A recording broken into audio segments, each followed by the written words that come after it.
Allora, buongiorno a tutti, benvenuti in questa sala della Manifattura Tabacchi a Cagliari.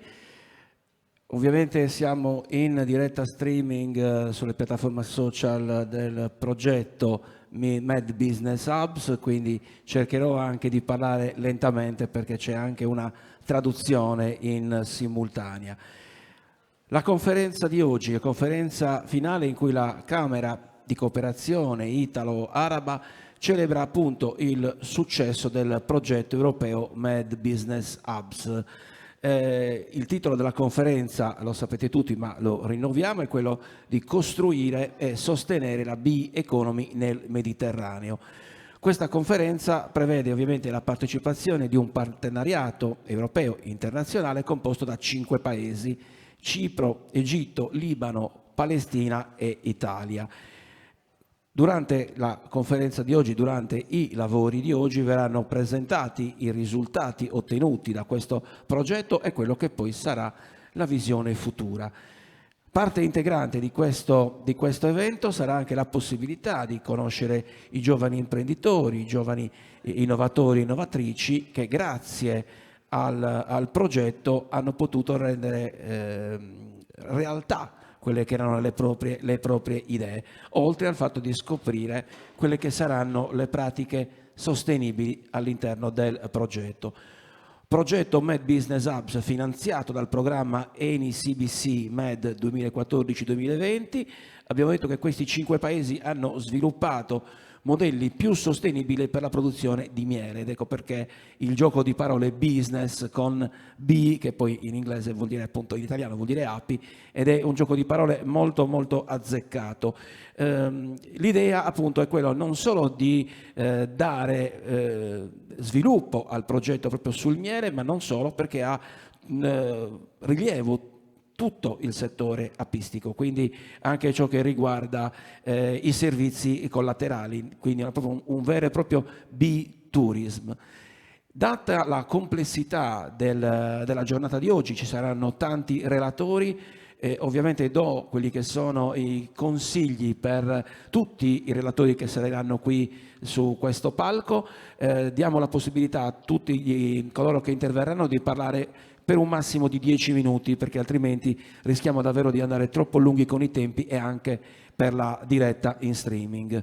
Iniziamo dunque la serie di interventi di questi lavori odierni con la prima partecipante, che è la dottoressa Samran Radoncic, che è la project manager di Camera di Cooperazione Italo-Araba e project manager del progetto MEDBEES Hubs. Prego. Thank you for the Thank you for your kind introduction. Dear partners, institutional representatives, beneficiaries, and stakeholders of our projects, thank you so much for joining us today for the final conference of the MEDBEES Hubs project. Unfortunately, due to some unforeseen institutional commitments, our president of the chamber cannot join us today. Please accept his sincere apologies, and he's sending his best regards to all of those who are participating today, and especially he's really happy for the achievements that the MEDBEES Hubs project has developed and achieved so far. So the MEDBEES Hubs project, with the Cyprus Chamber of Commerce as the lead beneficiary of the project, has been really an amazing journey for the Arab-Italian Cooperation Chamber. So we are sure that this is not the end of the chapter. This final conference will be for sure just a start of an amazing collaboration that we have had during this project with all of our international partners, with all of the beneficiaries of the project, and with all of the institutional representatives that were involved during the project. So thank you once more for joining us. I just wanted to briefly also thank, as in the name of the president of the chamber, and we are looking forward to all of the amazing presentations that will be exposed today, and especially the presentations of the project as well as of our external experts. So thank you once more for being with us today.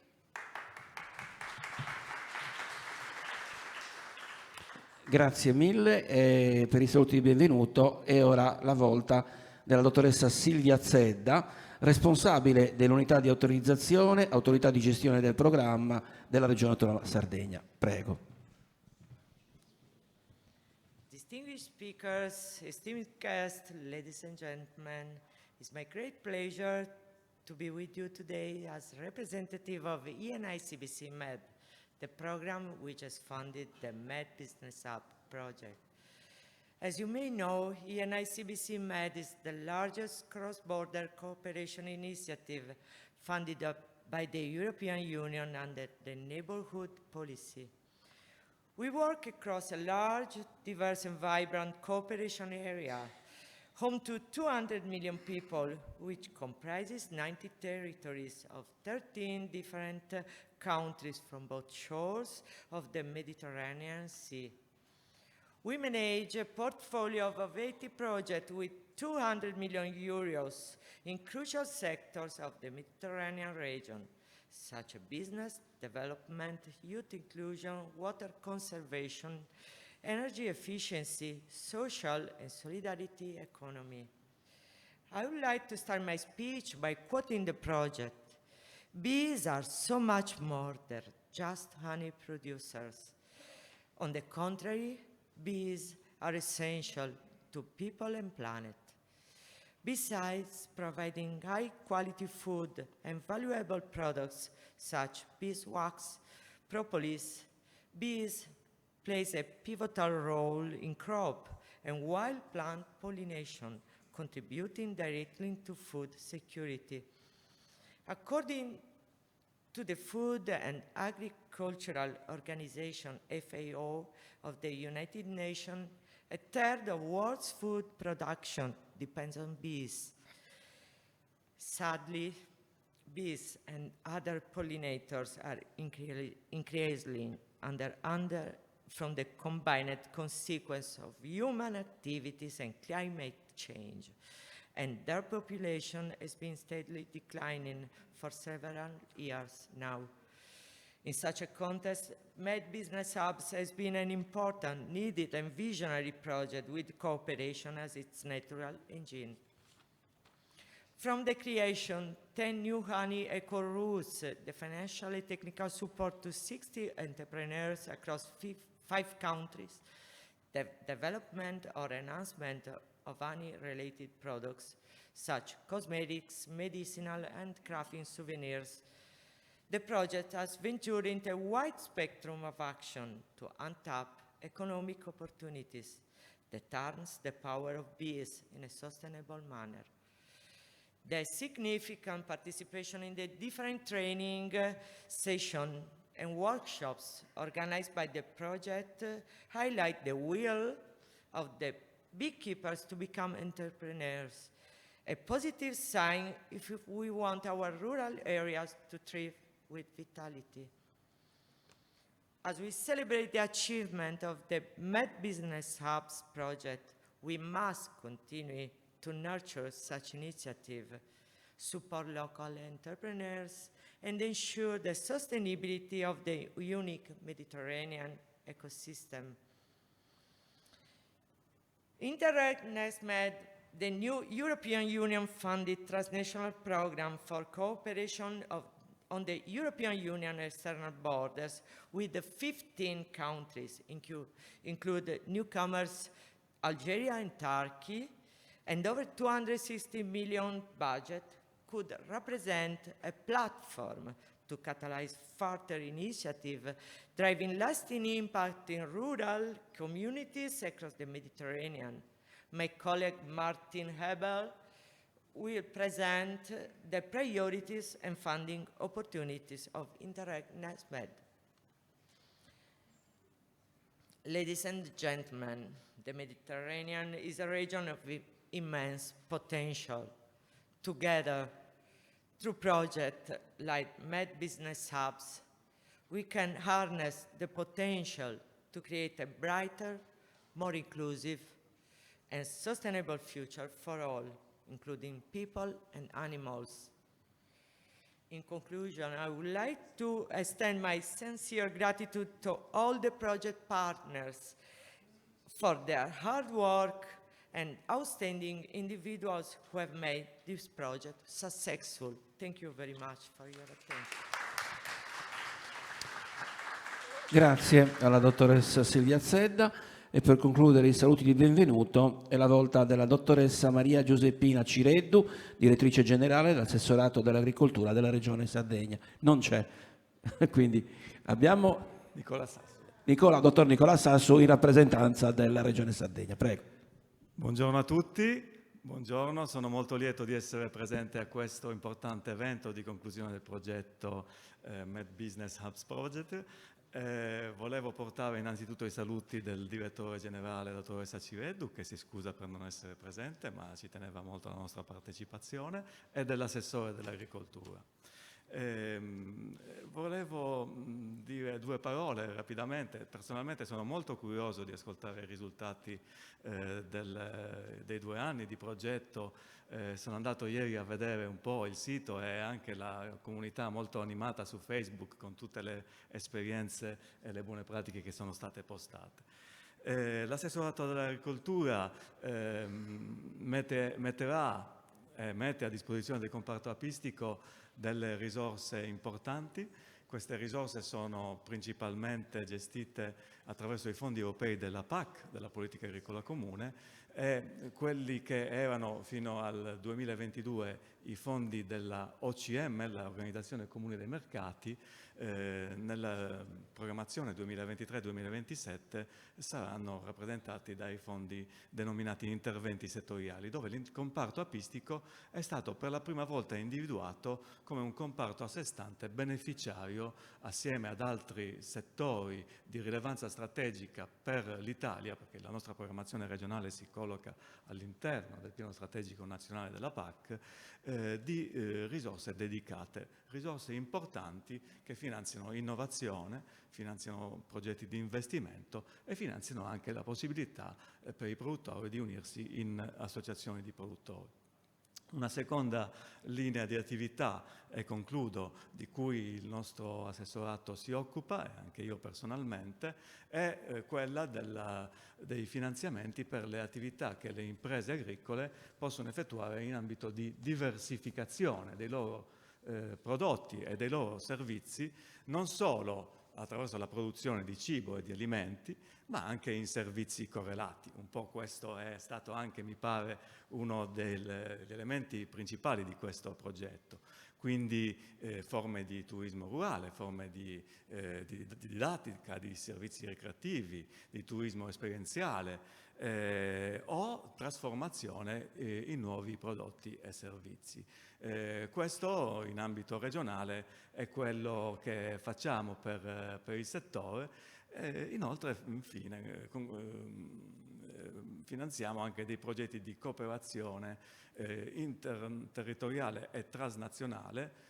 Con i primi si intendono quelli che vedono la cooperazione tra i nostri GAL, che sono i gruppi di azione locale che operano in ambito leader, e altri organismi e enti di qualsiasi tipo a livello nazionale o transnazionale a livello appunto di paesi terzi di qualsiasi origine. E quindi proprio avanti ieri abbiamo presentato un bando che è naturalmente disponibile ed aperto, i cui beneficiari sono i GAL, ma ben vengano appunto partnership con soggetti interessati a collaborare appunto con la Regione, con l'assessorato dell'agricoltura per sviluppare questo importante settore.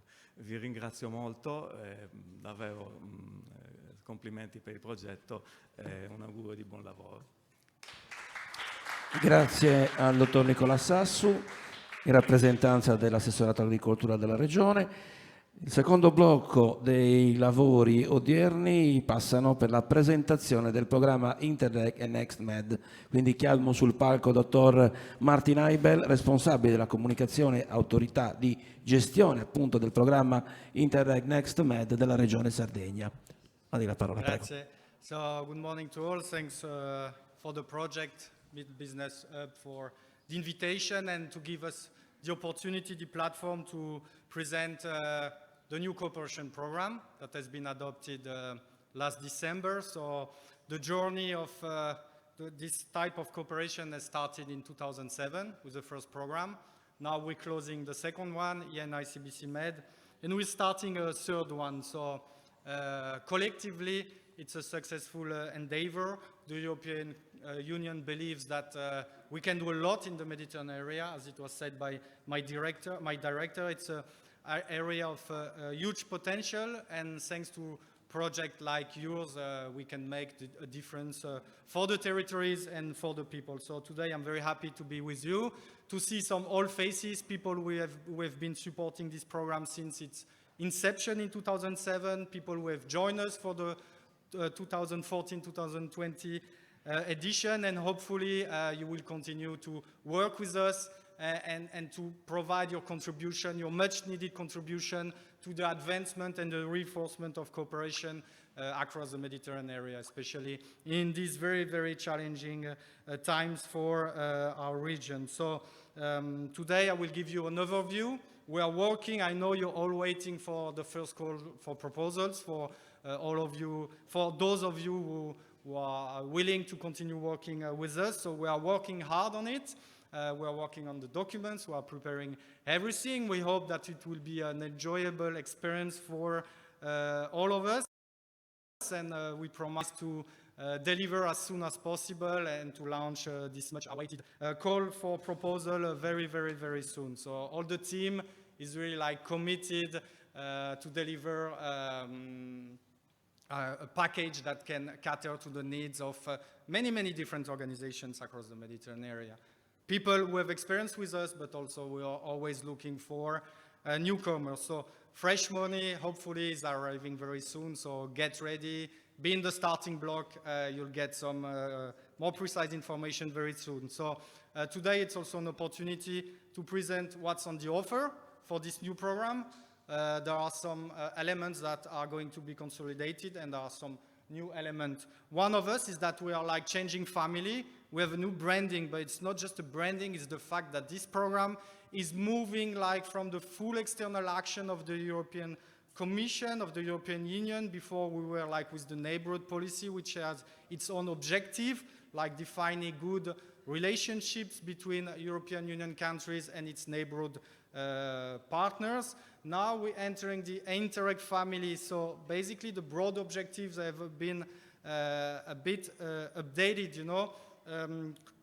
Interreg is about European territorial cooperation. It's part of the broad European cohesion policy, which is the substantial policy of the European Union, which has been lasting since 30 years, which try to reduce the disparities among European regions. So this very, very specific mechanism is also like extended to the external, to the cooperation on the external borders of the European Union. And the good news for you is that for 1/3 of the EU budget that is managed in partnership between member states and EU regions, there will be a unique set of rules for management and implementation. It's a big advantage. We won't have now different rules from other Interreg programs, other territorial cooperation programs. We all have the same rules. So it's like streamlining the way the European Union is delivering within its internal borders, but also outside or across its external borders. So, I mean, it's a good way to make things easier for you guys applicants. So, yes, this new program is the biggest one of the Interreg family on the external borders. It's an interesting mechanism, Interreg, because it's enabling cooperation among territories, among regions, among stakeholders, among civil society on a very, very big area, from the Arctic all the way to the outermost regions like the French Guadeloupe, to the Réunion Island, and to the very, very south of the Mediterranean area. So we're part of a big community, and of course, as a program, we'll try to be the best of the community. We are now, I'm not saying competing with 80 other programs, but we are part of this community, and as Mediterranean, as people from the Mediterranean, we want to appear as the best. We want to show a very positive image of what we do. You know, from Brussels, sometimes there may be the perception that things are complicated in the Mediterranean area. Things can move slower. We're going to show through the projects that we can deliver, we can achieve exceptional achievements on the ground. So we will count on your participation. Our cooperation area is broad, it's diverse.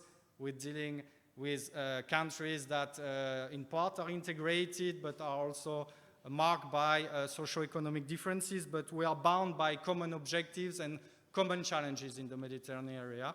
And we are welcoming 2 new members in the program. It's official, it's Algeria and Turkey. So now we are a big family of 15 countries.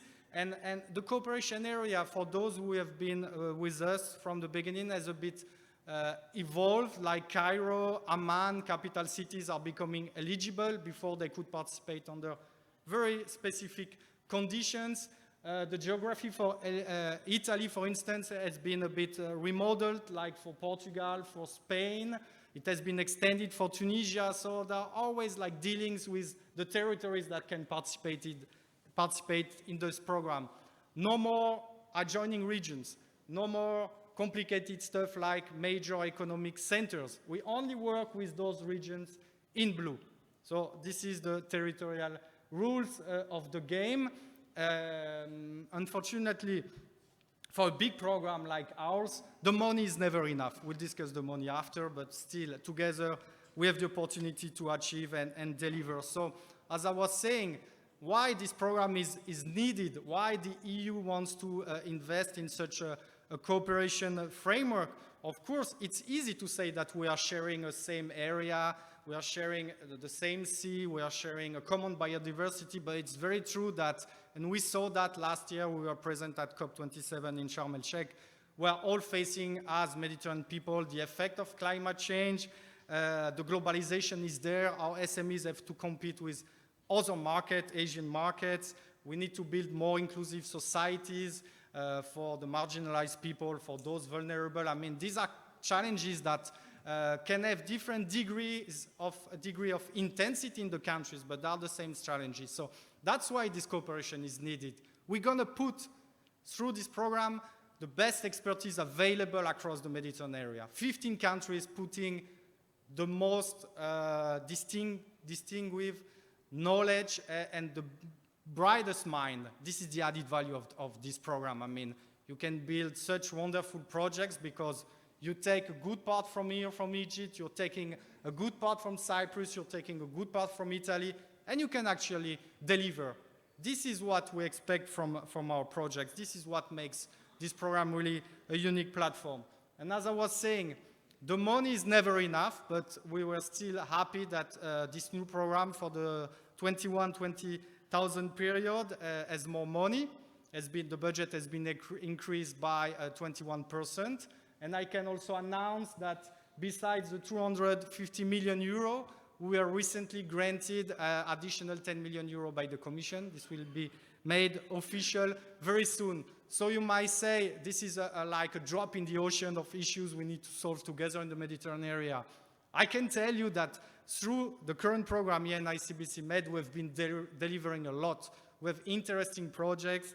We have supported energy efficiency renovations of dozens of schools across the Mediterranean area. We have supported thousands of entrepreneurs.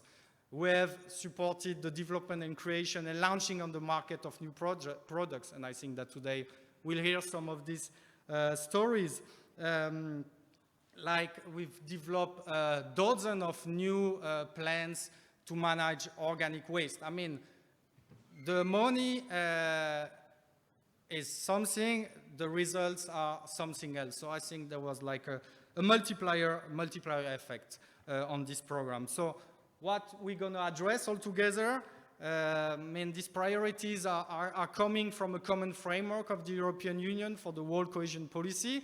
We could choose among a menu, but we are not independent to really choose what we sometimes really wanted, but there are some new priorities, of course the climate change. We'll try to finance projects that build resilient communities, build resilient cities, especially using green infrastructure. This will be one of the challenges of this program. Of course, innovation, how can we put in a profitable way innovations into the market, especially green innovation, which is very much needed to face the effect of climate change? How can we build better skills for entrepreneurs so they can strive in the market? How can we make our small SMEs more oriented to international market? How can we succeed in the digital transitions? So there are many, many issues on the offer for you. How can we support needs? How can we support vulnerable women? How can we support marginalized people to be more inserted into the labor market? So there are many, many opportunities for cooperation through this program. I mean, we are like addressing an array of issues that should cater the needs of many different organizations. We're adding something. These are like very like general priorities, as you can read, but we have also identified some key sectors which are not priority as such, but tourism. Tourism is a key sector for the Mediterranean economies, for communities. So what you could do is like a cross-contamination using the tourism sector as a way to be more resilient toward climate change. So how can the tourism sector be more water efficient, be more energy efficient? So you're going to cross with the priority on energy efficiency. Our productive manufacturing sectors, those traditional ones in the Mediterranean area, like fashion, like textile, can be more environmental friendly. So also working in supporting SMEs. And we're adding in the blue box a new priority, a very interesting priority. It's a new one. Sometimes people struggle a bit to understand it, but we'll make sure that when we launch the call, it's crystal clear to everyone. It's the government's priority, so we're trying to foster as much as possible projects which will enable a full cooperation between civil society, public authorities, to address together issues of local interest. A small example would be municipalities need to develop new ways to manage organic waste. So we hope that decisions and processes will be made in consultation with civil society, with citizens. It's an innovative priority, but also here in the past we've seen some interesting pilot on this priority. So it's a new way for our project. We hope to launch 4 calls for proposal. It's indicative. So very soon we'll launch the first one, the biggest call ever launched under this program since 2007, more than 100 million euro. So we expect to fund quite a substantial number of projects. Then we'll move next year to a green transition oriented call, so to support projects that deliver for the green transition, even if they are dealing with business development or innovation, but business development should be oriented to deliver for the green and ecological transition. On the capitalization, we are still reflecting how to deliver these very particular projects. And I'd like to raise your attention on the last one, what we call consolidation. It's being discussed with the Commission. What we would like to do is to allow for successful projects a phase 2. I mean, if a project has reached successfully the support to business development of 100 entrepreneurs, why don't we go to 200 entrepreneurs? And we could give some additional with financial resources to allow this. So this is the plan. We'll see in practice and in discussion with the representative of the 15 countries how they feel about it. But for the first call, we have the agreement and we are working on the results. I will move fast on very few elements on this first call, since I think it's also kind of information you're waiting. So in the first call, you will find 3 types of projects. We're done with the standard and strategic and capitalization. This is the past. We're moving somewhere else. So we'll have first thematic projects, so project with quite a bit of money, and we expect a lot of these projects in terms of impact. But what we want people now to realize is that we do not need to reinvent the wheel anymore in the Mediterranean areas. There are wealth of solutions, knowledge, studies, results available. We're looking at scaling up what is available. So this will show you expertise. The fact that you know your sector of intervention. You're able to pick up the good results and saying, yes, this has been achieved as an incubation process for young entrepreneurs. I'm taking this methodology, I'm upscaling it, I'm doing this scaling up. So not starting again and always from scratch, but starting from available knowledge and working a lot on the piloting phase. What we've seen with our projects is that first they study and then they implement, they pilot. We'd like to see projects piloting from a very, very early phase. We know we're asking you a lot, guys, but we're sure you're able to deliver that. We also want to enhance our work with young people. I mean, young people have been beneficiaries of many of our projects, but we want young people to be actually partners of our projects, to really expose themselves to the cooperation in the Mediterranean area. So we'll have funding for what we call youth-oriented projects, mainly dedicated to youth-led organizations. Then you will find all the details in the guidelines, but it's like really to enhance the participation of young people to Euro-Mediterranean cooperation processes. After all, young people are the future of the Mediterranean. We should get them on board as early as possible.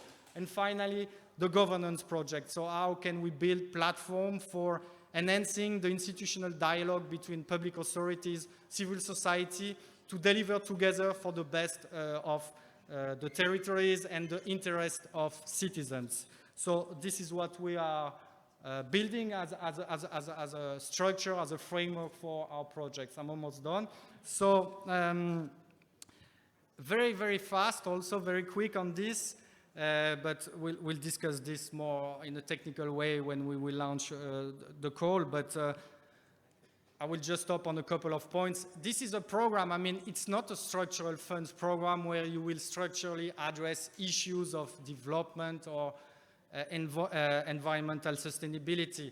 This is a program to ignite a momentum in the territories. With a 2 million euro, which is shared among 10 partners, you can never solve big issues.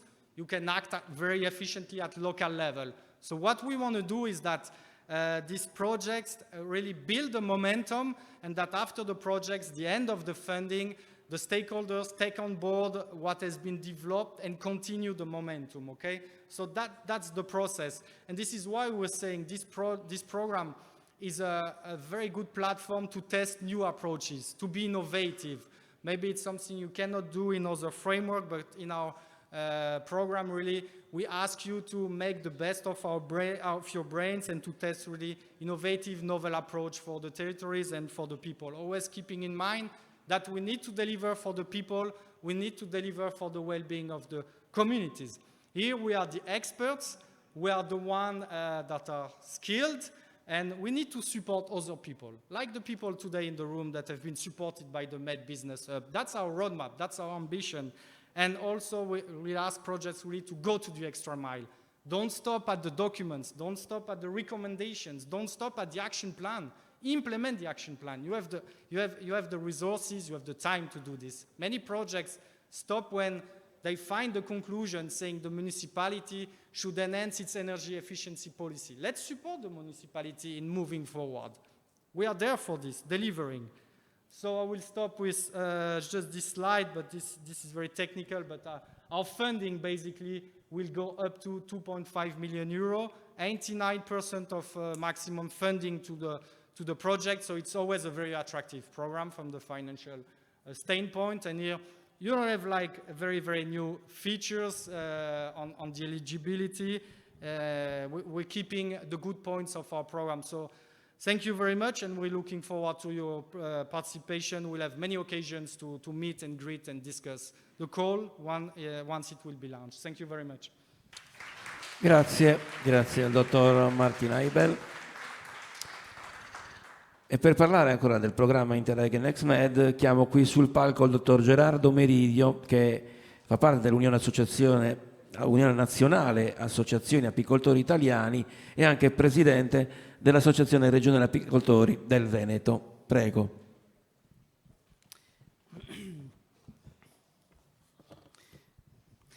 Buongiorno a tutti. Se la regia ci manda le slide, grazie. Allora, Una API. Una API è l'associazione italiana di secondo livello che raccoglie tutte le associazioni regionali degli apicoltori. Gli apicoltori in Italia sono circa 100.000, gestiscono 1.700.000 alveari e hanno per la struttura organizzativa, politica dell'Italia una distinzione per ogni regione.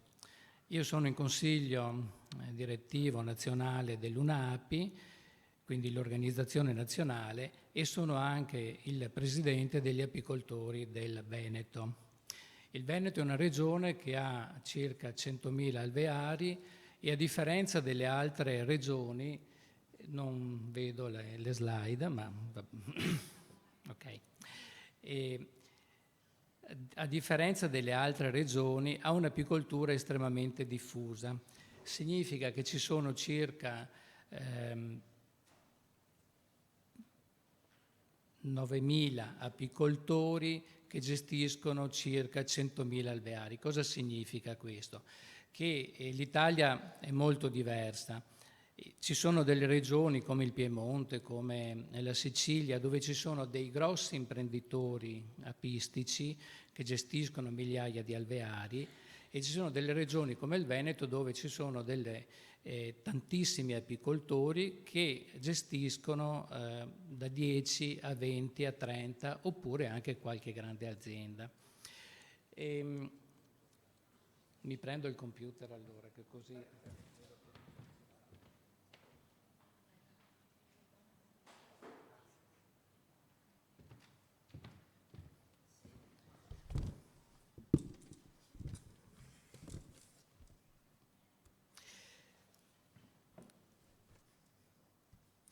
Una prima considerazione che viene da fare in questo contesto è come gli apicoltori italiani e anche la nostra associazione siano poco attenti alle dinamiche europee e ai finanziamenti europei. Pensate che il finanziamento che va direttamente all'apicoltura in tutta Italia, gestito dal Ministero e poi trasferito alle regioni, è di 17 milioni di euro, che fanno sorridere rispetto al contesto europeo e ai finanziamenti che l'Europa dà per incentivare tutta l'attività legata al mondo dell'apicoltura e collegata ovviamente a tutto il sistema dell'impollinazione e dei benefici che l'apicoltura dà non solo per i suoi prodotti ma dà per tutte le attività connesse. Ecco perché dico agli organizzatori di questa bellissima iniziativa: teneteci in considerazione, noi siamo a disposizione, rappresentiamo appunto tutti gli apicoltori d'Italia e ben volentieri parteciperemo se ci coinvolgete su queste iniziative. Perché l'apicoltura in Italia deve fare un salto di qualità. Oggi in Italia si produce a malapena il 50% del miele che viene consumato in Italia. Quindi vuol dire che importiamo più del 50%. E gli andamenti climatici che abbiamo portano sempre a una diminuzione della produzione. Pensiamo a quest'anno. Maggio piovoso, quindi la fioritura dell'acacia, che è il miele principale che viene prodotto in Italia, è stata di 0, non 1, 2, di 0. La produzione del miele primaverile è stata 0 per il periodo da febbraio, marzo, aprile, molto freddo. Poi è scoppiato a luglio il caldo e la produzione principale del miele di tiglio, di castagno o di sulla, o l'Italia ha una varietà di mieli che è altissima perché si producono circa 65 tipologie di mieli diverse, ma la produzione rispetto allo scorso anno è stata dell'80% in meno. Quindi il gap rispetto ad altri paesi è notevolissimo, quindi continueremo ad importare miele. Il secondo aspetto drammatico dell'apicoltura italiana, ed ecco perché questo progetto è veramente interessante, è che vengono sempre meno le fonti trofiche. Per fonti trofiche intendiamo le piante che hanno piante che producono nettare, piante che producono polline, e va quindi affrontata la possibilità di studiare piante che hanno delle fioriture che hanno dei tempi più lunghi.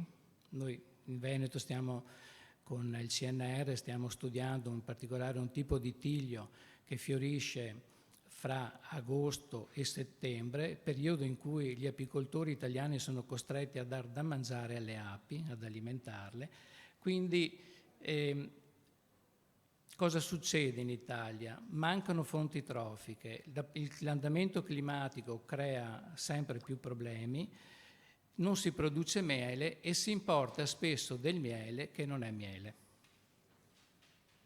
A prezzi, io penso che in sala ci siano anche degli apicoltori che quindi capiscono questo linguaggio, a prezzi che non rappresentano il miele. Cioè, quando pensiamo che troviamo nei supermercati dei prodotti spacciati per miele che costano 1,50 €, 2 € al chilogrammo, è il costo del sciroppo di riso sostanzialmente o di glucosio adulterato con polline magari acquistato in qualche stato estero o con dei coloranti. Questo è tutto a discapito però dell'apicoltura nazionale ma anche internazionale. Ecco perché... Intanto avete le slide, prego. Perfetto, grazie. Ecco, questo, torno un attimo indietro, è quello che rappresenta la nostra associazione nazionale,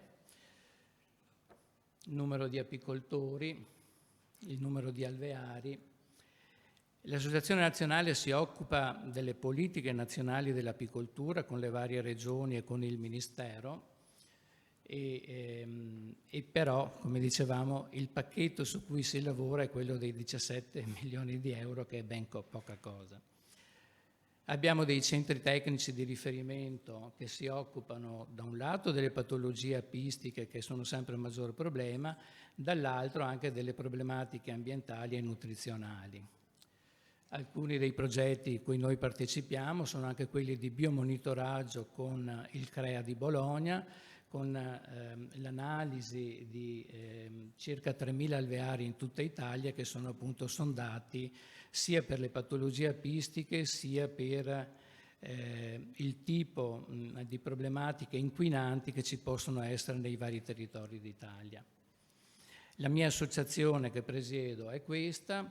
Noi svolgiamo molte attività didattiche, questo è un classico esempio di una casetta dedicata alle api in cui abbiamo 1.400 bambini che vengono in visita ogni anno perché noi lavoriamo molto con la didattica, è un investimento per il futuro, creiamo le nuove generazioni che hanno una particolare attenzione per l'ambiente e per le api. Il ragionamento che facevo prima della distribuzione degli alveari molto diffuso nel Veneto, ecco l'attività didattica con le scuole, con gli anziani, e un altro progetto di cui ci siamo occupati è della valorizzazione del miele nella cucina. Ecco, le vie del miele, un piatto, abbiamo dedicato un mese nel lago di Garda di tutti i ristoratori che si sono inventati un piatto con la base del miele. Questo è un buonissimo risotto con nocciole, miele di ciliegio e pecorino, molto particolare. Questo per dire che il miele va apprezzato anche in tutti i suoi livelli, soprattutto anche quello culinario, un altro investimento sulla qualità. Altri progetti, ecco, il tiglio di cui parlavo prima, che ha una fioritura che è incredibile, ma soprattutto fiorisce in un periodo in cui tutti gli apicoltori sono costretti ad alimentare le api. Gli apicoltori sanno benissimo che l'invernamento in Italia parte con settembre, ottobre, novembre e avere una pianta che fiorisce in questo periodo molto nettarifera dà risorse migliori alle api piuttosto che l'alimentazione artificiale, ma soprattutto non costa. L'autostrada delle api, la pedemontana, 100 km di autostrada, un bel progetto che abbiamo con la Regione del Veneto, che ci ha consentito di creare dei boschi lungo l'autostrada con degli apiari e che consente di effettuare un monitoraggio di questi 100 chilometri che attraversano il Veneto, grazie alle api che possiamo considerarle come le sentinelle dell'ambiente. Non ve lo descrivo perché ci ha dato dei tempi abbastanza contenuti, per cui vedo di correre. Questo è un altro dei temi molto importanti in Italia. L'abbiamo chiamato progetto Api in Vigna ed è la compatibilità del vigneto, dell'allevamento delle vigne, della coltivazione delle vigne con le api. Abbiamo con il consorzio del Prosecco di OCG, Confagricoltura ed altri enti e soprattutto con un istituto scolastico che si chiama Cerletti che forma i tecnici vinicoli degli apiari che monitoriamo all'interno delle vigne.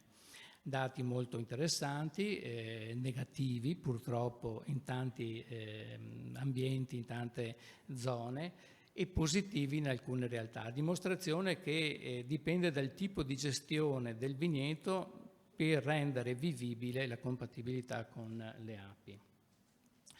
E volevo però venire anche al tema di oggi dalla vostra esperienza di cooperazione internazionale per raccontare la nostra esperienza di cooperazione internazionale molto velocemente che abbiamo fatto in Angola, quindi nel profondo dell'Africa. UNIDO, associazione, Regione del Veneto, con finanziamenti non al pari di quelli che abbiamo visto, ma per un triennio di 120.000 euro, quindi non grandi cose, che però ci hanno consentito di scoprire un mondo e capire quanto, ecco perché plaudo alla vostra iniziativa, quanto l'apicoltura può diventare fonte di riscatto sociale e di sviluppo in alcune zone in cui la fame impera. Questi i temi del progetto che ci eravamo posti, al di là delle relazioni diplomatiche che abbiamo intessuto nel Paese. Volevamo conoscere il tipo di ecotipo locale di ape che c'è in Angola. Abbiamo visto che è un ibrido importato per certi versi nel 1500 dai frati cappuccini, però principalmente è l'ape scutellata, che ha uno sviluppo diverso dalla nostra ape mellifera italiana, però è ugualmente molto produttiva. L'impatto sociale lo abbiamo verificato e anche gli effetti positivi di quello che si può fare. Vado avanti. Ecco, il primo impatto è stato la tipologia di allevamento delle cumeli o delle arnie. Io vi ho fatto un cerchietto rosso sotto per far vedere le dimensioni dell'apicoltore, del collega, e dov'è l'arnia, che è là in cima. Viene spontaneo in Italia pensare alla sicurezza sul lavoro, cioè, e a tutte le problematiche che avremo qui da noi, ma lì si arrampicano e smielano in cima a questo eucalipto, con tutti i rischi e tutti i pericoli.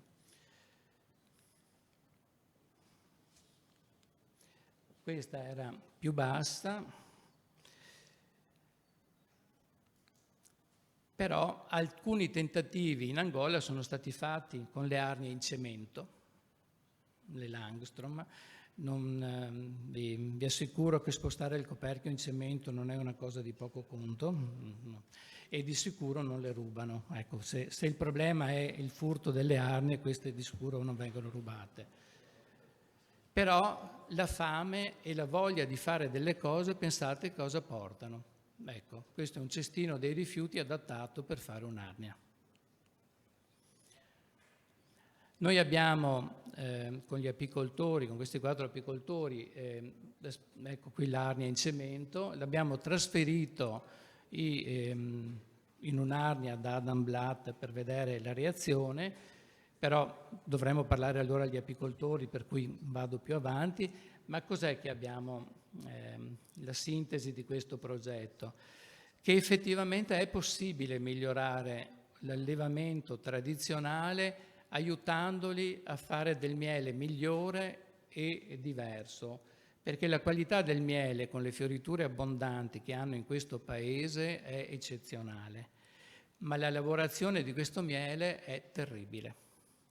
L'ambasciatore, quando gli abbiamo portato, e anche il nunzio apostolico o il ministro dell'agricoltura che abbiamo incontrato, gli abbiamo portato dei vasetti di miele del Veneto. La prima domanda che ci hanno fatto, che ci ha lasciato sconvolti, è stata: ma vomitiamo dopo? Perché gli abbiamo chiesto? Cioè, perché? Perché quando mangiamo il miele locale abbiamo connati. Poi abbiamo capito perché. La lavorazione del miele come viene fatto, tradizionale in questo paese? Ecco quanto spazio c'è per il miglioramento. La lavorazione del miele viene fatta prendendo... Ecco, questo è il miele come viene venduto. Bottiglie di olio o di gasolio, tanichette di gasolio, pulite, ecco, e vendute però vendute a €1, €2, che consente di far vivere per una settimana una famiglia. Il miele, ecco là, l'allevamento, ecco questa è un'arnia tipica locale, non ha un melario dove poter distinguere covata dai favi da raccogliere il miele. Schiacciano tutto. Si schiaccia con le larve, si schiaccia spesso con le api, si usa addirittura il fuoco per allontanare le api, facendo di fatto una selezione di api sempre più aggressive, perché quelle che scappano e quelle che ti assalgono sono quelle che sopravvivono. Accendendo il fuoco sotto i tronchi, sotto gli alberi per allontanare le api, hanno fatto una selezione di api sempre più aggressive. Dopodiché viene tutto schiacciato quando va bene, qualche altra volta lo mettono al sole cocente che c'è in Angola e lasciano che si sciolga il tutto e raccolgono con dei bidoni sotto. Quando va bene, perché quando va male accendono con il carbone il fuoco sotto.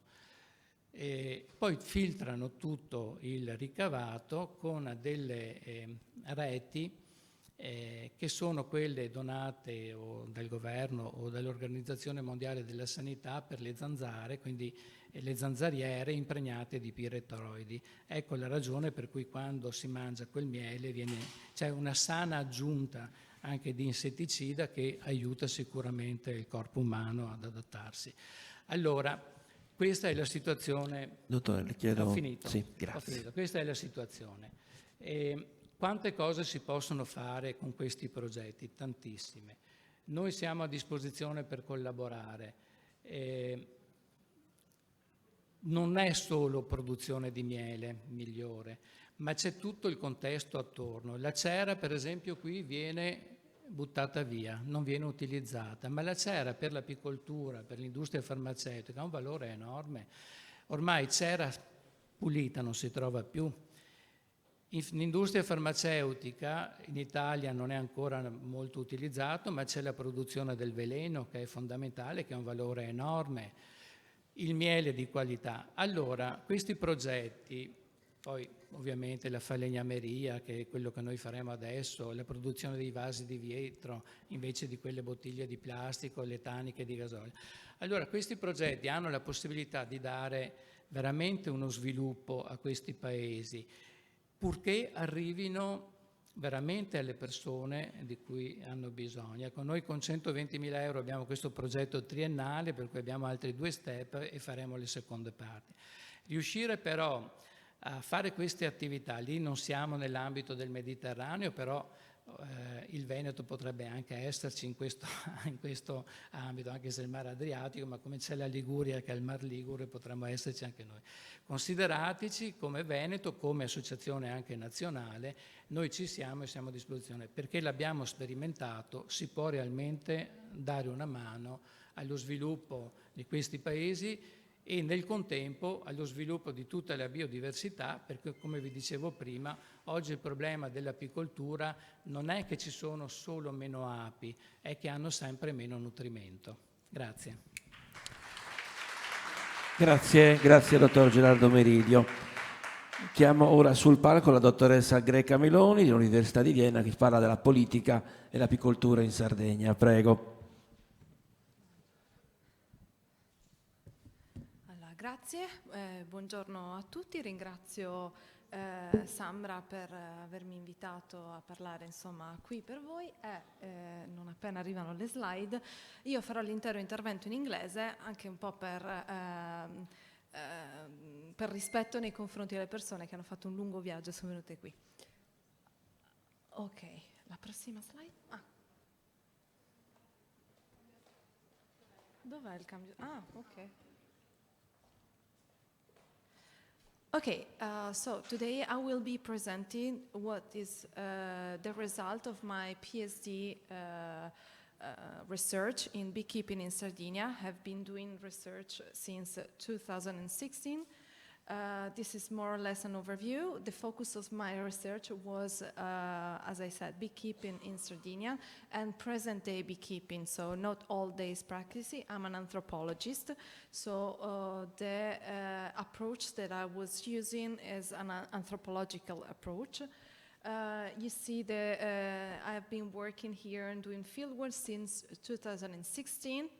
And I finished more or less in 2022, although I cannot say that it's a never-ending story, the love for beekeeping and bees, so I cannot say really that it's over. The research partners, as you can see, they are quite a lot, and it does not involve only people from Sardinia, but of course, since beekeeping in Sardinia is connected to Italian beekeeping, I had to interview and interact also with policymakers and other people from Italian beekeeping, and this was, and also scientists, this was very important. From a methodological and theoretical point of view, I was filming bees and beekeepers and plants and so on. So I'm a visual anthropologist, and I also made a movie for beekeeping, but not in Sardinia. And a multi-species theory that I will show you later what does it means. My project won the fellowship from the Austrian Academy of Sciences, as I was based at the University of Vienna, and also more recently the Theodor Kornet Prize for a project that is connected and involved to sustainability and also social development. So the research question involved to ask how the Sardinian identity is negotiated, constructed, and deconstructed in the field of beekeeping in Sardinia. Why identity? Because for Sardinians, identity is highly connected to how they perceive the environment and they manage the environment, the territorial identity. When you all travel here to Sardinia, you were welcome at the airport with stunning visions of what it is Sardinia. These shorelines, amazing shorelines, and the environment is what you saw mostly in those pictures at the airport. And they are very much connected to what Sardinians perceive to be their identity. Why is this important to beekeeping? Because everything, as the person before me said, everything connected to the management of the environment is, of course, connected to beekeeping, to bees, because bees in somehow create the environment we are living in. For instance, just going to visit a beautiful national park, the park of the Monte Arci here in Sardinia, or the park of the Gutrumano. If you have a closer look to the parks, you will notice that most of the floral species, the vegetal species, require pollinations. So bees are very much crucial, not only for honey, which is the last product they do, but really much more for landscape management. A few information about Sardinian beekeeping sector, and this I collected from the National Archive. So basically, Sardinian beekeeping represents the 3.7% of the whole beekeeping sector in Italy. And according to the last information we have, only 27.4% of them are female beekeepers. I must point it out that no one is actually asking whether they are female or male beekeepers. So it's really difficult to understand who is doing beekeeping in Sardinia or in Italy in general. As you can see from this graphic, most of Sardinian beekeepers do non-organic beekeeping. And this is often connected to their rules for doing organic beekeeping and to the economic commitment you need to have when you do organic beekeeping. Sometimes you have non-organic beekeepers that they actually do or conduct beehives in organic ways, but they simply don't sell the honey with this certificate of organic beekeeping. To connect to what it was saying previously, the representative of UNAPI, I must point it out that Italian honey in general has a really, really high quality, and it's really difficult to find bad honey, although you can find. More connected to war are the fundings of my dissertation. It's very much important to remark that beekeepers are holders of local ecological knowledge very often because they have an intimate relationship with the bees and with the environment through the bees. This means that they have to know if you interview any beekeepers, even a medium one, one that is not really expert, this beekeeper has to know at least the vegetal species that they are related to producing beekeeping, so they have to know what is the environment, they have to know the components of the environment they are doing beekeeping, and they have to know which kind of human practices are around in a range of 4 kilometers, because this may lead to problems to beekeepers, of course. So this is called, in a technical way, local ecological knowledge. But I must point it out that Sardinian beekeepers, especially beekeepers that are within a range of age, which means more or less 60 years, 50 years old beekeepers, that they learn beekeeping from the traditional ways. I must remark, modern beekeeping in Sardinia started between 1970s and at the beginning of 1980s, which means before the practices of beekeeping were very much close to what we saw for Angola. So this traditional knowledge in somehow was handed down to present-day beekeepers, professional beekeepers, who run their business sometimes even with 8,000 bee colonies. So we are not talking about beekeepers that are just doing beekeeping for fun, but we are talking about professionists, that they have acquired this traditional ecological knowledge, how is it called?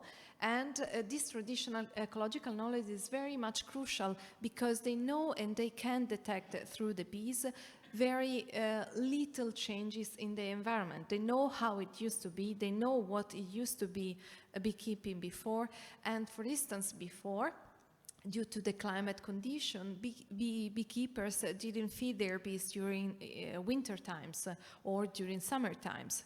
And nowadays, with the climate condition, with the climate change, beekeepers are starting to feed the bees here in Sardinia during, very long in summer days, because the policies for environmental management connected also to the ecological transitions are leading to cutting most of the trees that are producing flowers during this time. For instance, the eucalyptus, which is the only species that you can find that is blooming and providing forage to bees during summer times, because all the local species, autochthonous species, are already expired in July and August. So in a way, they really have this kind of knowledge that in somehow is wasted.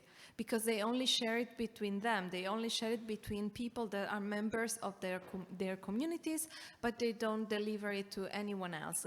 And this could be very crucial for us to know better what is going on there, what is going on in the field, what happened when you do something like cutting the trees, what happened to the bees, what happened like climate change, what happened in July. In July, many beekeepers reported that bees were dying due to the heat wave between 19th of July and the end of July. And in the meantime, also people that were also the vineries were were being affected by the heat wave. And beekeepers told us, okay, bees are dying due to this very big heat wave. And so this is a very small, important information about what happened in the environment, because not only bees that were hunted by beekeepers are dying. It means that also this heat wave was affecting the entire environment, the entire ecosystem. And these are crucial information that we can use and we could integrate in the policies. And this is what I discover. To learn, usually scientists before now were learning about beekeeping and were interpreting beekeeping as a human-bee relationship. So a person who is dealing with the bees, with the insects, and this was more or less all about doing beekeeping.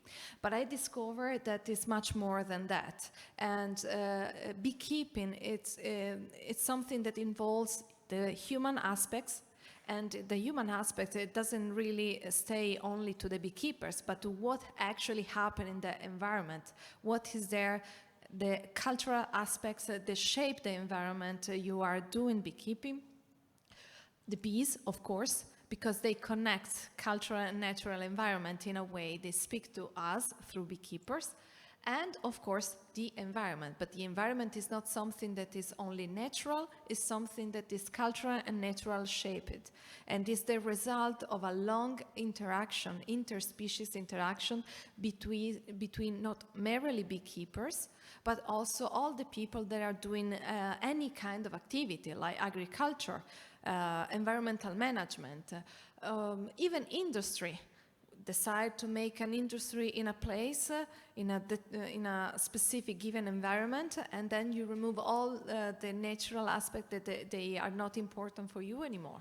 The ecological transition, that it's also affecting the environment in a certain way. So everything that includes these three elements that are really much connected. Dottoressa? Yeah. 12 minuti sto finendo. 5 minuti. Sono... Se qualcosa in più. Ok, se ho qualcosa in più, volentieri. So what can we say, given the result of the research? I tried to frame my research in the current ecological crisis, in the Anthropocene we are living. And the Anthropocene is a very, I don't know if you are acquainted with this concept. So we are living in a moment, scientists said, that humans have had an impact to the environment and to the world that is so much important that it looks like, so to say, it changed the era, the Anthropocene, the era of the humans, the anthropos. And we are not talking much. There is not talking so much in beekeeping community about the Anthropocene, although it's something very much important that is changing their way of doing beekeeping. They are really changing practices. They are changing knowledge.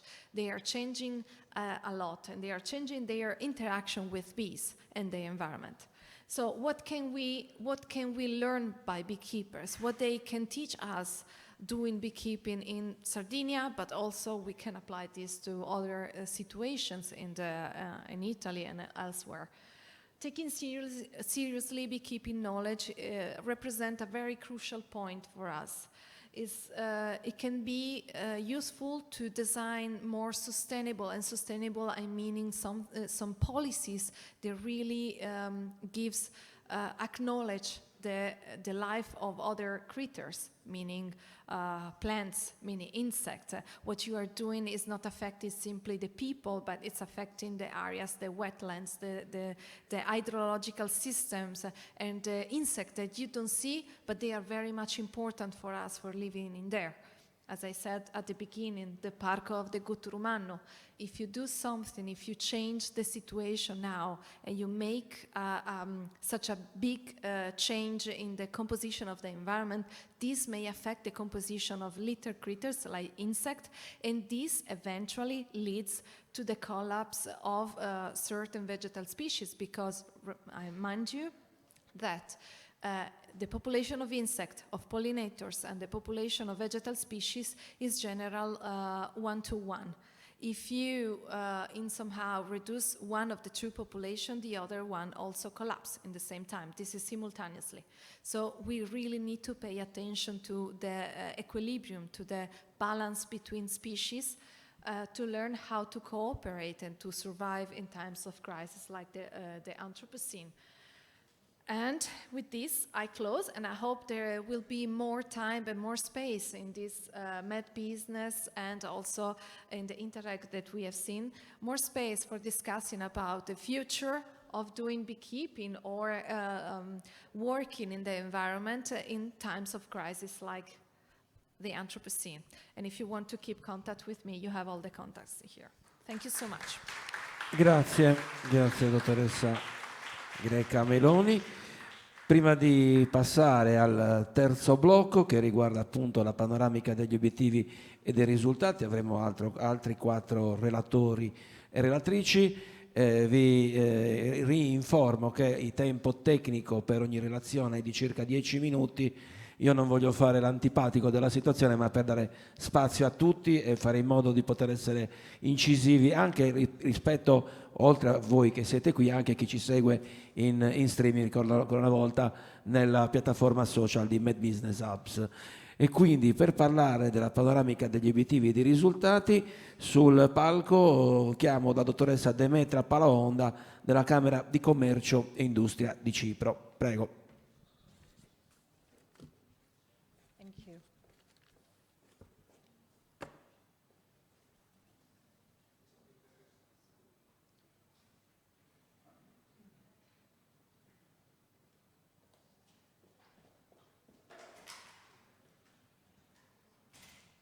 Hello to everyone. Un piccolo problemino tecnico per le slide che adesso risolviamo.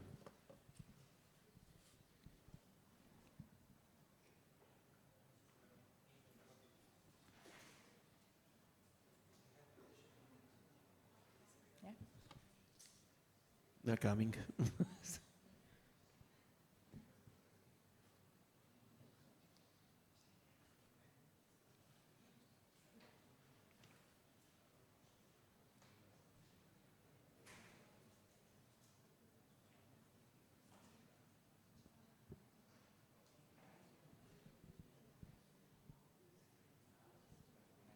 Ok, allora, nel frattempo che stanno caricando le slide, io, se permette 2 secondi, io volevo, siccome prima ha parlato di grande successo del progetto MEDBEES Hubs, volevo dare 2 dati importanti, poi lascio ovviamente la parola, perché pensate, in questo progetto ci sono stati tante iniziative, fra i quali 15 serie di workshop organizzati in tutte e 5 le regioni partner sui temi della produzione artigianale. Ci sono stati workshop che hanno attirato più di 500 partecipanti in tutte le regioni, più di 60 imprenditori apistici hanno ricevuto una sovvenzione per l'avvio o il miglioramento della propria attività apistica, quindi dei dati davvero importanti che fanno capire il successo di questo progetto. Intanto dovrebbe essere pronto. Prego, dottoressa. Okay, thank you. So, once upon a time, at a village coffee shop, some young locals were discussing ways how to attract foreign investors in the hope for new jobs and a better life. A honeybee flew and disturbed their discussion. The bee sat by a window and spoke loud and clear for all to hear. Why depend on others for a better future? Pair with me process my products into treasures to make a living and turn your region into a paradise to live and share with others. Similar challenges are faced across the Mediterranean regions, deprived of economic potential, where the youth waste their thoughts at coffee shops, desperate for a future, before they decide to emigrate and continue the flow of urbanization. To assist rural regions with new job opportunities, we proposed an innovative organizational structure that uses resources offered by the honeybee to create opportunities for growth. So, please allow me to unfold the sweet MEDBEES Hub's story, giving you an overview of what we have achieved the last 24 months. Before I do that, some hard data on our project. It is co-funded by the NECBC Med program with a total budget of more than €1,110,000 euros, and it is 90% co-financed by the program. It has a duration of a total 26 months. We started off in September 2021. In end of October, we are ending this journey. We are 6 partners from 5 regions, 5 Mediterranean regions, all of us active in the field of business and SME development. 2 of us are based in the EU, from Cyprus and Italy, and 3 from the Mediterranean partner countries, from Egypt, Lebanon, and Palestine. Now, is everyone familiar with the waggle dance of the bees? Actually, it's when the bee moves in a figure-8 pattern while waggling its abdomen, and is basically communicating to the worker bees where to locate food and also their next nesting site. Just as the bee waggle dance conveys information about the surroundings, our project started off with activities that would communicate to us crucial insights regarding our potential beneficiaries. We first conducted research and analysis in order to identify the similarities and differences in the 5 partner regions, in as far as the beekeeping sector is concerned. We then supported partner regions in experiencing and developing their structured democratic dialogue methodology. One Train the Trainers workshop was organized in Cyprus with 15 trainers from all partner regions, who in turn trained 95 stakeholders in their own regions. It was very rewarding for us when the participants would express their surprise, telling us how this methodology actually helped them in practice. They noted that structured democratic dialogue managed to build a consensus within a group of people from different backgrounds and beliefs, break down mistrust, and assist them in collaborating and collectively bringing a real change in their regions.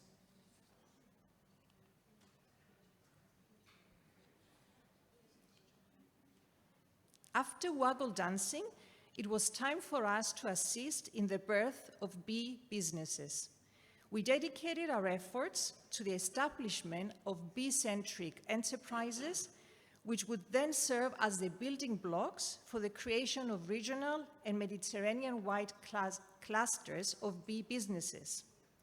How did we do that? Firstly, existing and aspiring entrepreneurs had to be educated on the bee and the many versatile properties of their products and byproducts, because after all, it's not just the honey. In this direction, 3 training packages were developed, while 15 series of workshops of different duration were organized in all 5 partner regions. These were under the themes of handcrafting honeybee products, on business management and finance, as well as on the formation of clusters, guiding stakeholders in developing their sustainable destinations of honeybee eco-routes. Our workshops attracted more than 500 participants in all regions. Afterwards, after equipping the prospective entrepreneurs with the essential skills and mentoring them, it was time to finance them. More than 60 bee entrepreneurs received up to 5,000 grants each for setting up or for upgrading their bee business, so more than 260,000 euros were allocated in that respect.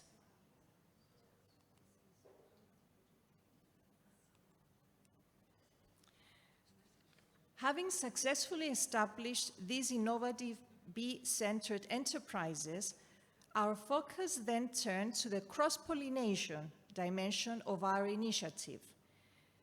We have meticulously curated a set of actions designed to achieve cross-border cooperation among regional stakeholders and micro, small, and medium-sized enterprises within the honeybee sector. In specific, we have developed an online portal exhibition hall. This platform serves a triple cross-border purpose. It facilitates common marketing efforts, it promotes the eco-bee routes collectively, and it serves as a shared space for webinar training modules on apiculture.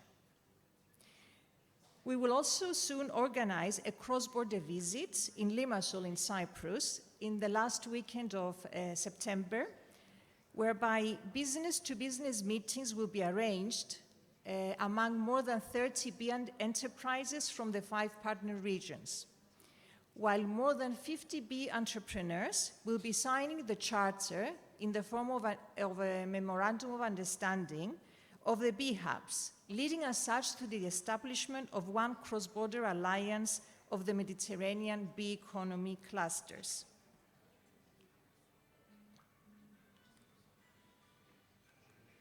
And it got stuck.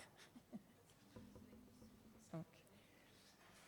Now, is it possible to have animations? Because, yeah? No, animations. You can't use the PowerPoint.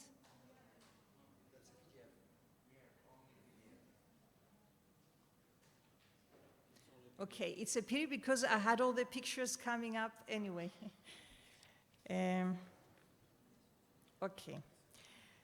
Well, our story managed to bring the bee and the locals hand in hand to create businesses that handicraft the bee's gifts into a diverse range of end products, such as food, cosmetics, gifts, or simply honey, blended into an authentic MED recipe.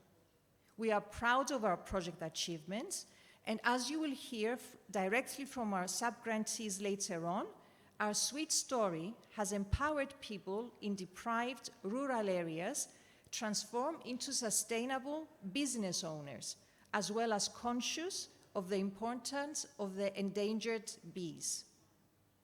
In this respect, we planted bee-friendly plants together with passionate volunteers from local communities. We celebrated the bee in local festivals.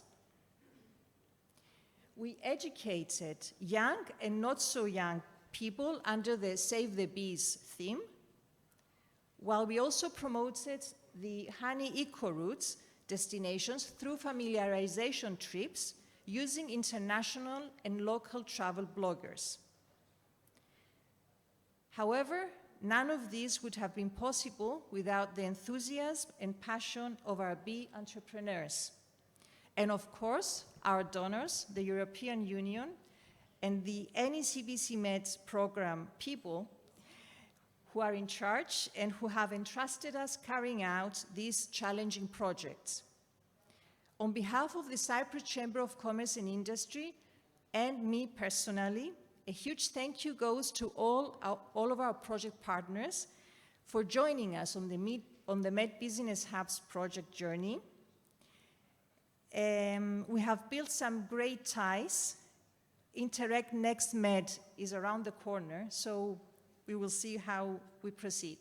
For now, we just hope that policymakers in our regions, as well as at the EU level, will carefully consider our policy papers, which will be presented later on today. Our main objective remains to cultivate regional economies that are not only attuned to the well-being of the honeybee, but also economically reliant upon its thriving existence. Thank you, and I wish you a good continuation of the project. Thank you. Thank you very much. Grazie alla dottoressa Demetra Falaonda. Io parlo il meno possibile in modo da dare subito spazio ai relatori. E la volta del dottor, spero di pronunciare bene, Said Gedeon della Camera di Commercio, Industria e Agricoltura di Zale e Beca. Giusto? Prego.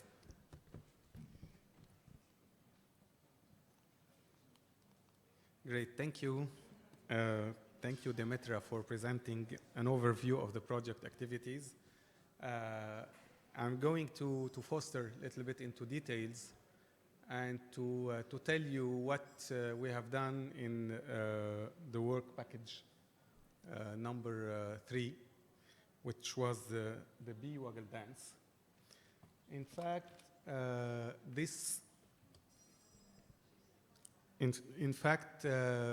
this work package was mainly dedicated to collecting information. Okay. So it's about collecting as much information from the value chain actors, from the honeybee producers, in order to build a map, in order to understand what are their needs. And this was part of what we have achieved, but also the other part is about the structured democratic dialogue, how to talk together and how to build up a common strategy. So the objectives of this goal, of this work package, was to identify the potential of the beekeepers in this value chain, to check what could be done, how can we develop their skills. Demetra talked about training packages, technical, business trainings. So we've built on the results of this information to deliver what is needed. So we've collected information about people, about the available policies, and they will be presented later on this morning. And all this was about building a data bank for our project and for the future in order to build on new projects. Of course, our project is, and our work package were intercorrelated, so we were building something to serve other work packages, as you will see in the coming presentations. So we had a lot of connection regarding the capacity building components, the online exhibition hall, as we have been feeding this exhibition hall. Knowledge transfer also was part of it. Networking and building up the regional honeybee clusters. In fact, the beneficiaries we were targeting are mainly the public authorities and individual beekeepers, stakeholders, value chain actors, who were very interactive and who participated in most of the activities that we have developed. Mainly, the work package was divided into two activities, two main activities. The first one was about developing reports, situation reports about each country. So we are 6 regions in this project. So each region has developed its own report about the value chain, the different information which were collected. And the second activity was about training on the democratic dialogue. I will go into details a little bit later on. Concerning the reports, in fact, it was not only building up a report, it was about knowing and understanding the situation. So that's why we were identifying the potential of the beekeeping activities, the potential of the people who are in this business, in order to develop a cluster later on and to try to work together, because we wanted to increase the bee economy. All this went through a SWOT analysis report also, where we identified the main strengths, weaknesses, opportunities, and threats.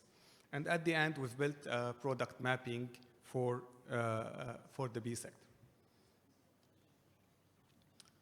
These reports were not only have been developed, but also consolidated together. So we have 6 reports from each region, and we have the consolidated report for all the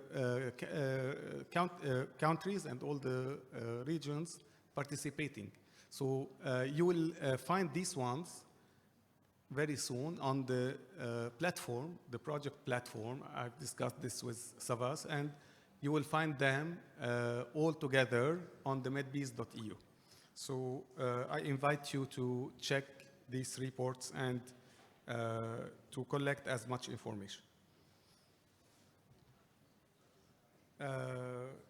These reports were included, in fact, research, primary, secondary research, a lot of field visits, a lot of networking, a lot of interviews with key stakeholders, and they were subdivided into 10 chapters about the beekeeping activity, the flora, the sector, the numbers, about the key economic figures, SWOT analysis, the products, marketing, regional tourism, potential, the gastronomy side also, and at the end, we've collected the needs and expectations from the local SMEs, and on this, we've built the trainings which were developed in the work package 4. So we have a real tool, we have something tangible between our hands in order to develop the other activities and to build for the other projects. We've built also a map on the honeybee producers. So we know where are these producers, not only the honey, but also the cosmetics and all the different actors like royal jelly producers, pollen producers, all these things, cosmetics. So each country knows now where they are existing and what they are doing.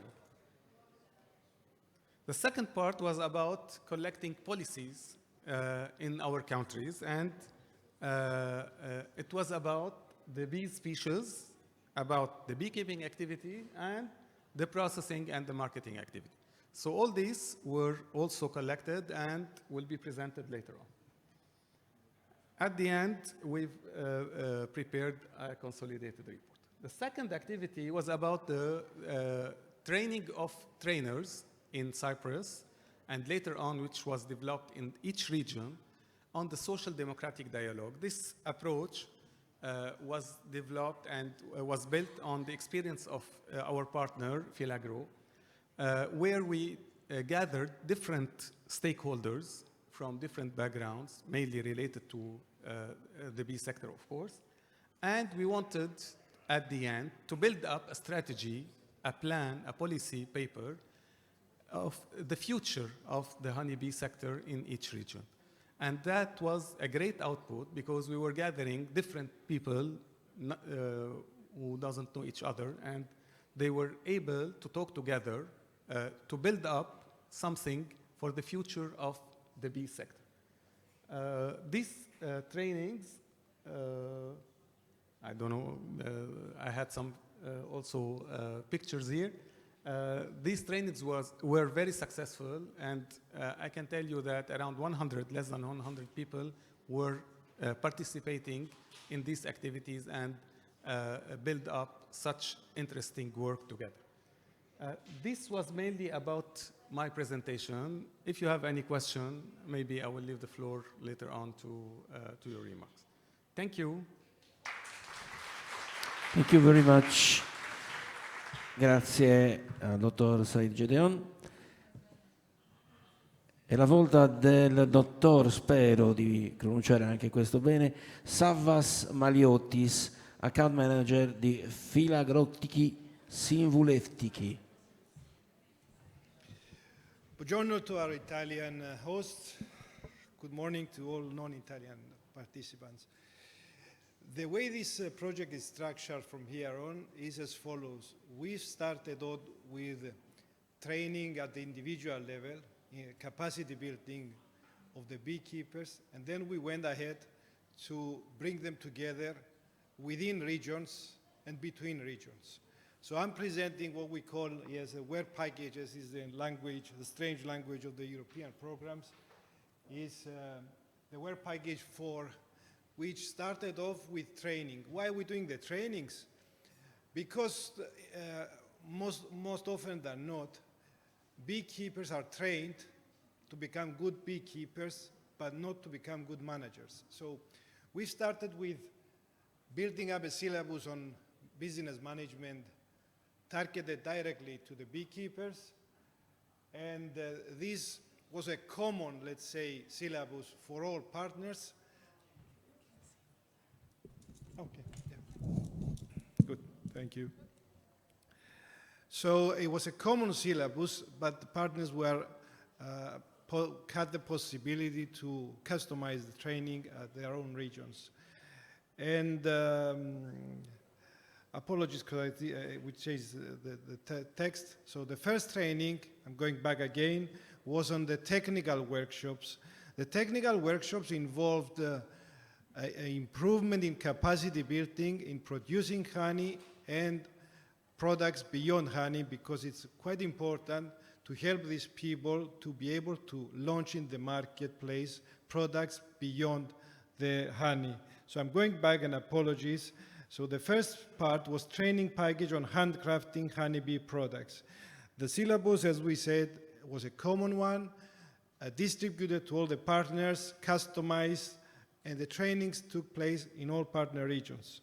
They were trained, as I said, to improve products, but also to become good beekeepers if they demanded so. I want to stand in one of the photos here, this one with the young girls, because they are important components of what we call later the bee economy. What these three young women share in common, and is important for the project, is that they are all three young mothers living in rural regions who started their small business, let's say small business with 3 to 5 hives, and they came here to learn, to improve, because they want to have additional income. They find beekeeping as a good source of additional income while they care for their children. And mind you, when these women become beekeepers, their husbands, who are farmers, will have to care for the environment because there's additional income into the family from beekeeping. This is the importance, as we say, of the bee economy concept, which closely resembles what Dr. Meloni said earlier about the socio-anthropological aspect of beekeeping. So going ahead then, we have the training package on business management. As we said, we have to turn them into good business as well, good managers. And the trainings took place again in each partner region, 12-hour training, which I think at the end of the day was not enough. They wanted to learn more. There was business management, accounting, marketing, finance, and new product development in the project, in the training package. I will skip the numbers because they were described by Dimitra earlier on. I will stay for a second at the sub-grants here, and Italy is missing, but there's 9 SMEs supported with a grant of 50,000 euros. That was an important aspect because some of these SMEs that were trained wanted to improve their product and their premises. And these are small funds, but they've shown up to be very, very useful for them because the Common Agricultural Policy doesn't really cater for small grants in non-professional beekeepers. So we found out again that that was an important aspect at the pilot stage. Then we went ahead to the second stage, from the individual stage of capacity building to what we call within region cooperation, starting to develop the cluster between beekeepers as well as other stakeholders within a region. Other stakeholders being restaurant owners, hotels, public authorities, starting to develop what we call the regional cluster and the bee economy concept. So we've done that through what we call the eco routes and the regional brand of each of the regions, let's say, the brand of the region, blending, let's say, beekeeping with tourism industry. And trainings took place again, capacity building, and how to bring these people together to develop the cluster within the region, and then to build a region on the bee economy, thereby promoting bee products, tourism, and the local agriculture together. In theory, this is what we've done as an overview. At the individual level, we've trained them. This is the pyramid on the left-hand side. We've trained the individuals, and then we try to bring them together, bringing more stakeholders into play, trying to create clusters. And then the next work package is where these clusters came together at the region, at the cross-border level. Okay, there should have been another slide, but I'll tell you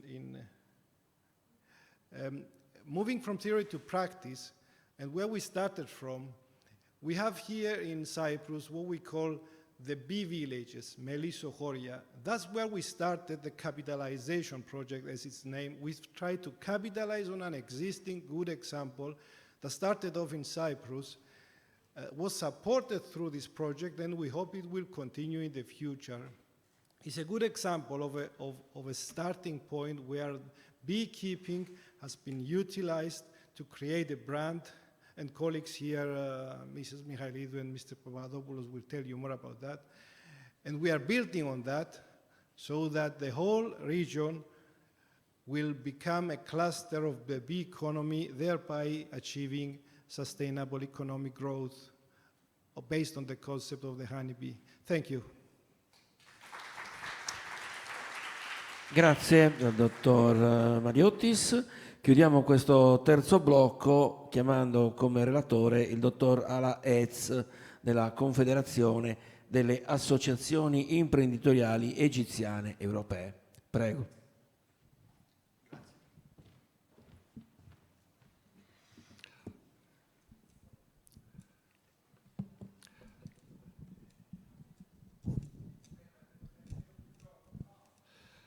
Good afternoon, everyone. I think you're all hungry and you want to taste some honey rather than listen to presentations. But I have the pleasure of boring you for 5 more minutes, and I have the stopwatch running.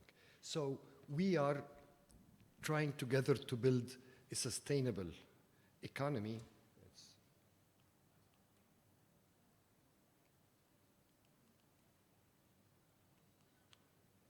Okay.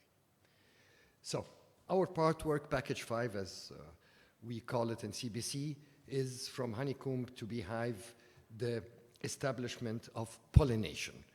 So pollination is simply communication, capitalization, trying to get the maximum out of what all our colleagues have built. Dimitria has given us the overview of everything we'll waggle through, and our part was actually walking the talk. We're trying to really sustain what has been created, get the maximum benefit from it. So we've all done all these actions, However, the specific actions that remain to be done and we are doing under the work package, number one, promoting organic industry. The second, especially in the new reclaimed lands, and the achievement of cross-border cooperation with emphasis, very high emphasis on SMEs, as well as trying to have sustainable high-level initiatives. The project was 1 million euros. We worked on having a couple of more millions to expand what we have developed together. And the how. It's a huge range of participation in local, national, and cross-border initiatives, as well as our online platform that will be sustained and will carry on, as well as other initiatives that all are catering to micro and small and medium enterprises in the whole supply chain of the honeybee industries. So what did we do? First, I'll start with the macro, and it's not reported yet, so it will come in the next report. We started sitting on the back of major initiatives.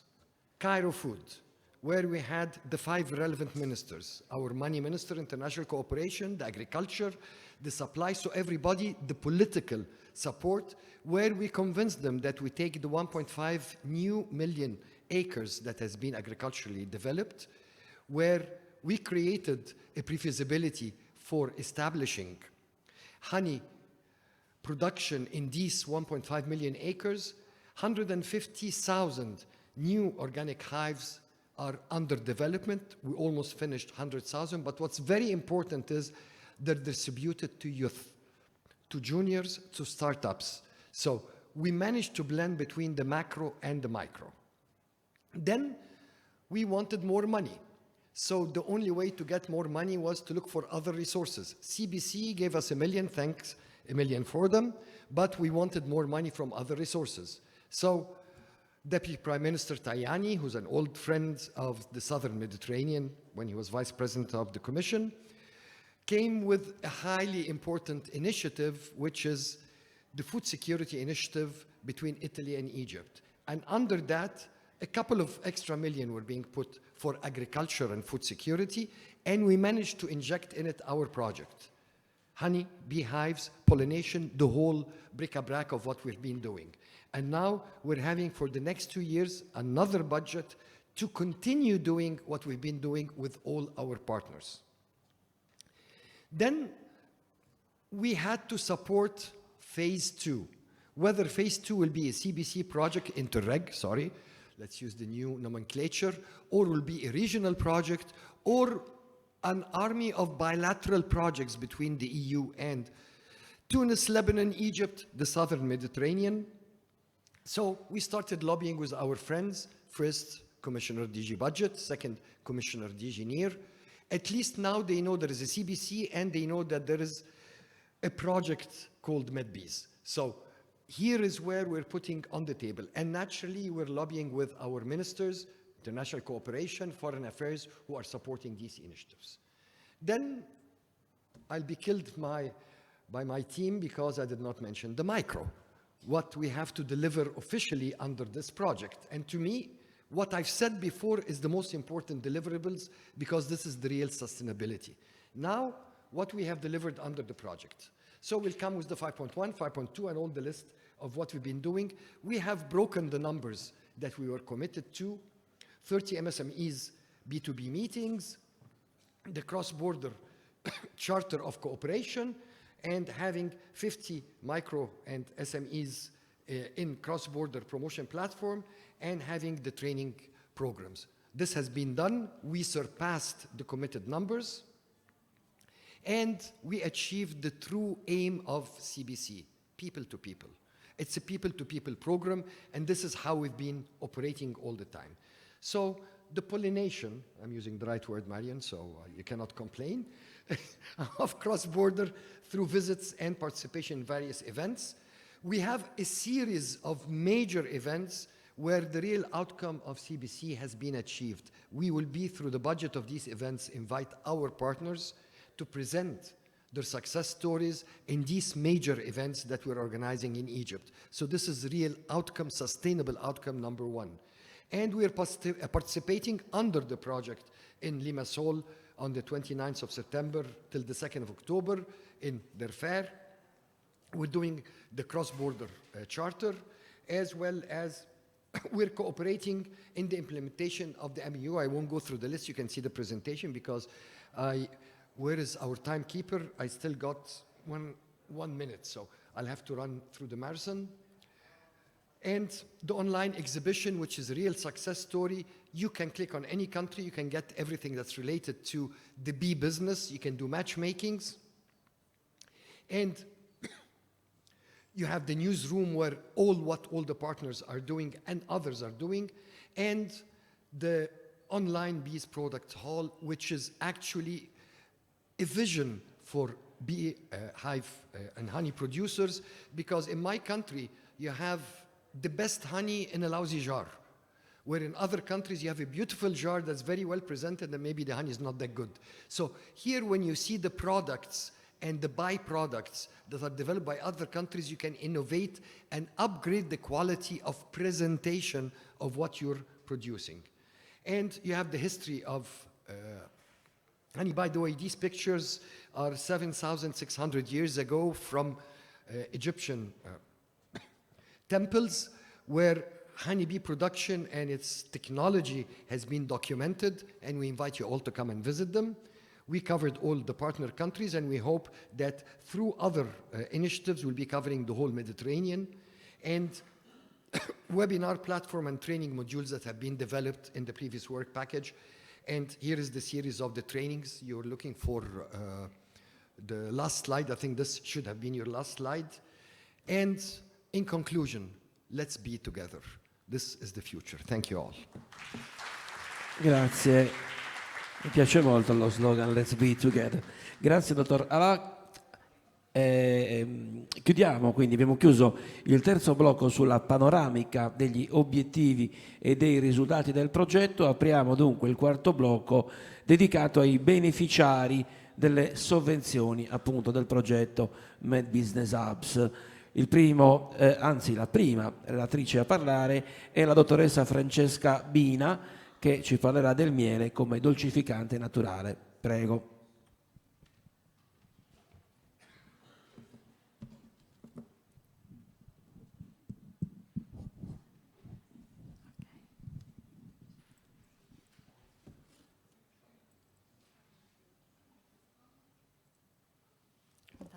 Buongiorno a tutte e a tutte, sono Francesca Bina, sono titolare di una piccola startup che si chiama Nostos, naturalmente composte, che è nata 2 anni fa a Oristano, qui in Sardegna. E, insieme a Emanuele siamo appunto, anzi trasformiamo frutta e verdura.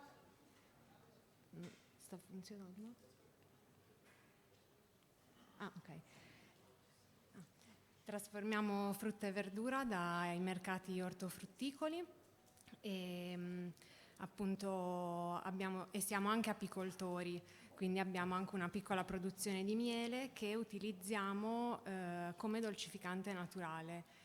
Lo utilizziamo appunto non completamente in sostituzione con lo zucchero di canna, che comunque certifichiamo fair trade, però appunto ci teniamo ad usarlo proprio perché rispetto allo zucchero di canna, che non è un prodotto reperibile in loco e che appunto necessita di trasformazioni e raffinazioni e anche chiaramente di un viaggio molto più lungo del miele, lo vogliamo comunque utilizzare per ridurre la percentuale di zucchero di canna che utilizziamo poi nel nostro prodotto finito, che sono marmellate e confetture. La sovvenzione, nello specifico di MEDBEES, ci è servita per implementare e migliorare il nostro sito internet con l'aggiunta dell'e-commerce che appunto inizialmente non eravamo riusciti a realizzare. Questo perché ci siamo resi conto che c'è una clientela sempre più interessata alla bioeconomy e appunto oggi è imprescindibile secondo noi non avere un mercato anche online, visto appunto anche il passato recente della pandemia, E questo appunto ci ha portato a voler investire in visibilità e voler sensibilizzare su una più ampia scala il consumatore finale.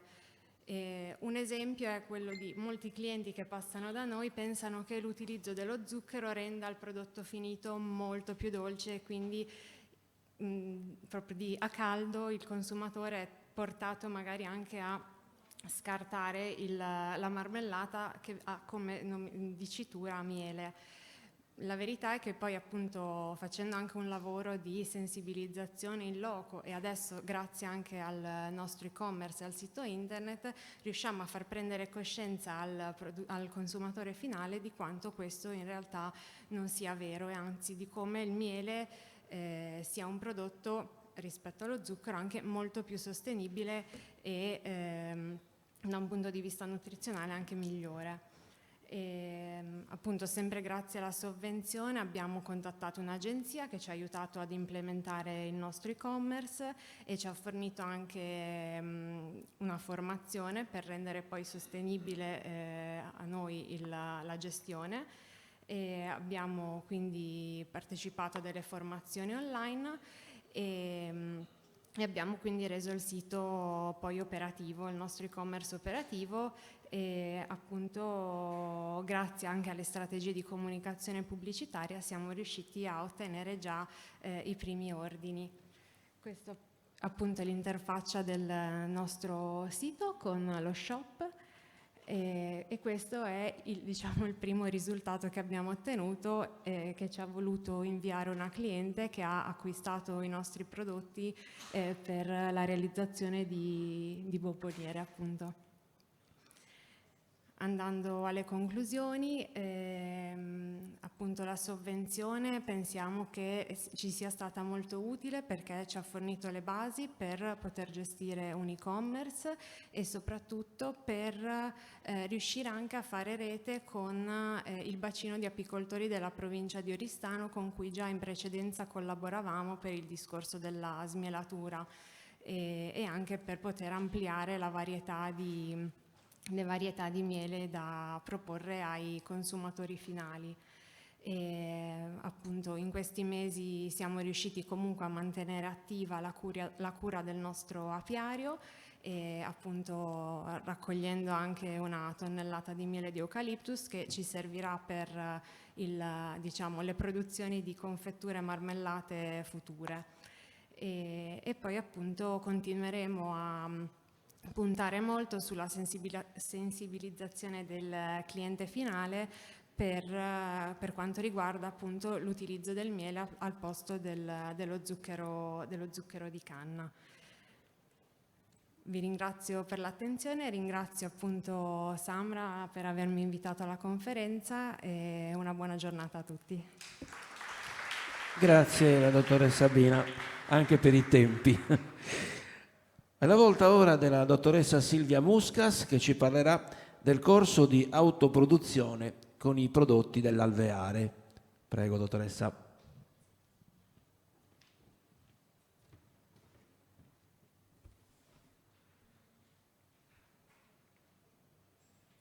Buongiorno a tutti, mi chiamo Silvia e sono titolare dell'azienda Tirda e sono anch'io una delle beneficiarie della sovvenzione di MEDBEES Hub. L'idea della realizzazione di questo corso era in cantiere già da alcuni anni, bloccato soprattutto dallo stallo che si era venuto a creare in seguito al periodo Covid. La partecipazione al meeting qua a Cagliari con gli organizzatori del progetto e la possibilità di richiedere la sovvenzione ha reso finalmente possibile la sua realizzazione. Il corso si è voluto dividere in più incontri, ognuno con una tematica diversa, così che ogni utente ha potuto scegliere se partecipare a tutti o approfondire solo determinati argomenti. L'obiettivo di questo progetto è stato quello di valorizzare e nobilitare ulteriormente i beni primari prodotti dalle api, sia nel campo cosmetico, sia nella prevenzione e cura del benessere delle persone, sia nell'utilizzo di questi prodotti in cucina. Tra gli intenti del corso c'era anche, da una parte, proporre la salvaguardia della società delle api e dall'altra far nascere nei partecipanti una maggiore consapevolezza nell'utilizzo di prodotti cosmetici naturali, che possono essere ecocompatibili e rispettosi con l'ecosistema. I prodotti cosmetici proposti durante il corso, saponi, detergenti, balsami e unguenti, sono stati realizzati con materie prime provenienti da coltivazioni biologiche e certificate e il loro utilizzo garantisce il pieno rispetto dell'ambiente, in quanto completamente biodegradabili. In breve tempo si è raggiunto un numero di iscritti superiore alle previsioni, nonostante questo si dovesse svolgere ad agosto. La pubblicizzazione del corso, come emerge dal sondaggio, che è stato chiesto ai partecipanti di compilare, è avvenuto per lo più tramite passaparole, segno evidente del forte interesse verso l'argomento proposto. Si è voluto dare un'impronta di tipo didattico-laboratoriale per rendere l'apprendimento molto più efficace allo scopo di lasciare un segno tangibile per chiunque abbia voluto parteciparvi. Questo ha permesso a tutti i partecipanti di essere parte attiva nella realizzazione dei prodotti cosmetici proposti. I risultati attesi in termini di coinvolgimento, partecipazione ed entusiasmo sono stati di gran lunga superiori alle aspettative, indice del fatto che il rispetto per l'ambiente e la tutela delle api sono argomenti di grande interesse generale e di grande attualità. La buona riuscita del corso è stata ripresa anche da un articolo sull'Unione Sarda, che ha ben evidenziato la necessità di un programma di tutela per questi piccoli insetti, come sentinelle del benessere ambientale. Sempre attraverso il sondaggio somministrato ai partecipanti è emerso che durante il corso, nei momenti di convivialità, c'è stato modo di approfondire l'argomento api, grazie soprattutto ai numerosi apicoltori presenti in sala, che con il loro entusiasmo e le loro esperienze hanno incrementato notevolmente l'interesse su questo tema, portando molti partecipanti a voler loro stessi diventare apicoltori e, per gli apicoltori in sala, un ulteriore incentivo alla diversificazione della produzione della filiera delle api e la valorizzazione di ogni singolo prodotto. Qua siamo alla consegna degli attestati. Niente, un grazie a tutti i partecipanti e un grazie al progetto MEDBEES Hub, che col suo finanziamento ha permesso la realizzazione del corso, che avrà sicuramente seguito, visto le numerose richieste. Grazie alla dottoressa Silvia Muscas. La via dell'ape Tata è il titolo della relazione della dottoressa Maria Annunziata Deiana. Prego. Buongiorno a tutti, appunto mi chiamo Maria Annunziata Deiana e il mio nome da bambina è Tata, per quello che poi ho dato il nome alla mia microazienda. Ho iniziato circa 13 anni fa con la cultura delle api, non avendo terreni, arni e quant'altro, anche finanziamenti, allora ho iniziato a studiare. Ho studiato tantissimo, mi sono iscritta all'università, ho dato l'esame anche di apicoltura e ho fatto tantissimi corsi sempre sul mondo delle api. Quando ho visto infatti questo ulteriore corso ho deciso appunto di iscrivermi. Finalmente 2 anni fa ho comprato il mio primo terreno, circa 1 ettaro di agrumeto, e sto dedicando diciamo, le piante, diciamo, l'acquisto di semi finalizzati a sostenere le api. Ho sentito tutti gli altri relatori che parlavano di quanto è importante dare nutrimento idoneo alle nostre api.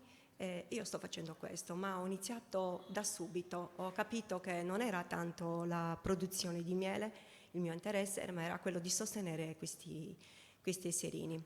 A seguito appunto di una puntura ho iniziato così la mia avventura. Ho realizzato in campagna un viale proprio dedicato alle api, si chiama Via dell'Ape Tata, che speriamo di riuscire ad andare a vedere più tardi. È un viale vero e proprio dove si potrà osservare gli insetti impollinatori attraverso un vetro. Non sarà un'arnia d'osservazione, ma un apiario d'osservazione. E questo viale è stato reso disponibile anche per chi ha delle difficoltà, madri con le carrozzine, persone anziane, persone con disabilità. E nel frattempo si possono assaggiare i prodotti, si può conoscere la storia dell'apicoltura tradizionale sarda. Mi sono rifatta un libro che adesso vorrei farvi vedere, che è questo. Ce ne sono pochi, in Sardegna c'è anche un altro libro del dottor Floris, e questo invece è Serafino Spigia, che era un pastore e anche un insegnante che ha dedicato la sua vita alle api e soprattutto alla storia della cultura sarda. E io sto dando vita a questo libro, recuperando tutta la sua bibliografia, tutto il materiale. È un lavoro che dura tanti anni, recuperando anche le arnie sarde che da noi nel Campidan si chiamano casidusu. Andremo a vedere anche queste. In più ho portato anche quest'altro libro, ma ne vedrete tanti altri, lì in campagna, e La donna che amava gli alberi, e io mi definisco proprio così. Questa è una donna che viveva in Kenya, ha fatto un bellissimo lavoro seminando. E la stessa cosa sto facendo io, sto seminando, sto andando anche in giro per le scuole, parlo soprattutto con i bambini, parliamo cultura delle api, chiaramente faccio vedere tutti i prodotti, anzi all'inizio faccio vedere i prodotti, ho detto guardate l'ape dà il miele, il veleno, il polline, le candele, la cera e quant'altro. Ho detto ma qual è il compito principale? È l'impollinazione, e da lì si parte. Mi sa che ho detto tutto, vi ringrazio e vi aspetto a breve a Monastir per conoscere appunto la via della petata. Grazie, arrivederci. Grazie alla dottoressa Deiana, che già come vi ha ricordato nel pomeriggio poi è prevista la visita proprio all'azienda. Chiuso questo penultimo blocco dedicato ai beneficiari delle sovvenzioni, mi ha colpito molto le storie e la passione che ci mettono nel dar vita a questi progetti. È ora di parlare della bioeconomy integrata nelle politiche nazionali e dell'Unione Europea. Sono 5 relatori, ciascuno per ogni paese rappresentante. Iniziamo con il caso di Cipro e quindi chiedo al dottor Savvas Maliottis di ritornare sul palco per parlarci del caso di Cipro. Prego.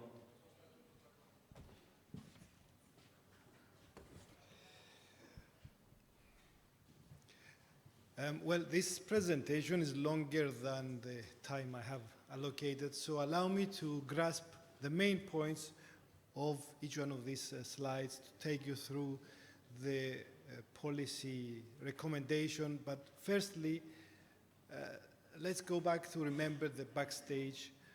Firstly, we all know that pollinators are at danger. You only need to see the photo to understand that human activity and climate change is killing the bees, the wild bees, as well as the managed bees, who are growing in numbers at the European Union, but the quantity of the honey is being reduced. The European Union, I'm going to talk about the European Union as we are part of the European Union, Cyprus, is taking the action at 3 levels. The pollinators initiative that started in 2018 was updated in 2021. The Common Agricultural Policy between 2023-27, who's got funds allocated under regulation to the apiculture program. And the Green Deal, whose 2 components, the EU Biodiversity and the Farm to Fork strategy, are accommodating for actions for the beekeeping sector as well as the wild pollinators. The EU funds, apologies, I am aware of 60 million, possibly I'm wrong. Anyway, 60 million at the European level on an annual basis has been allocated at the apiculture program, but this is quite few funds compared to the overall Common Agricultural Policy program. Despite that, there's a missing linkage, and we've, at the MEDBEES Hubs project, have spotted what's the missing linkage. Beekeeping is understood as another agricultural activity. And mind you that beekeepers, most of them, are non-professional beekeepers. They shouldn't be so, because it's a part-time activity that needs additional income to the rural communities.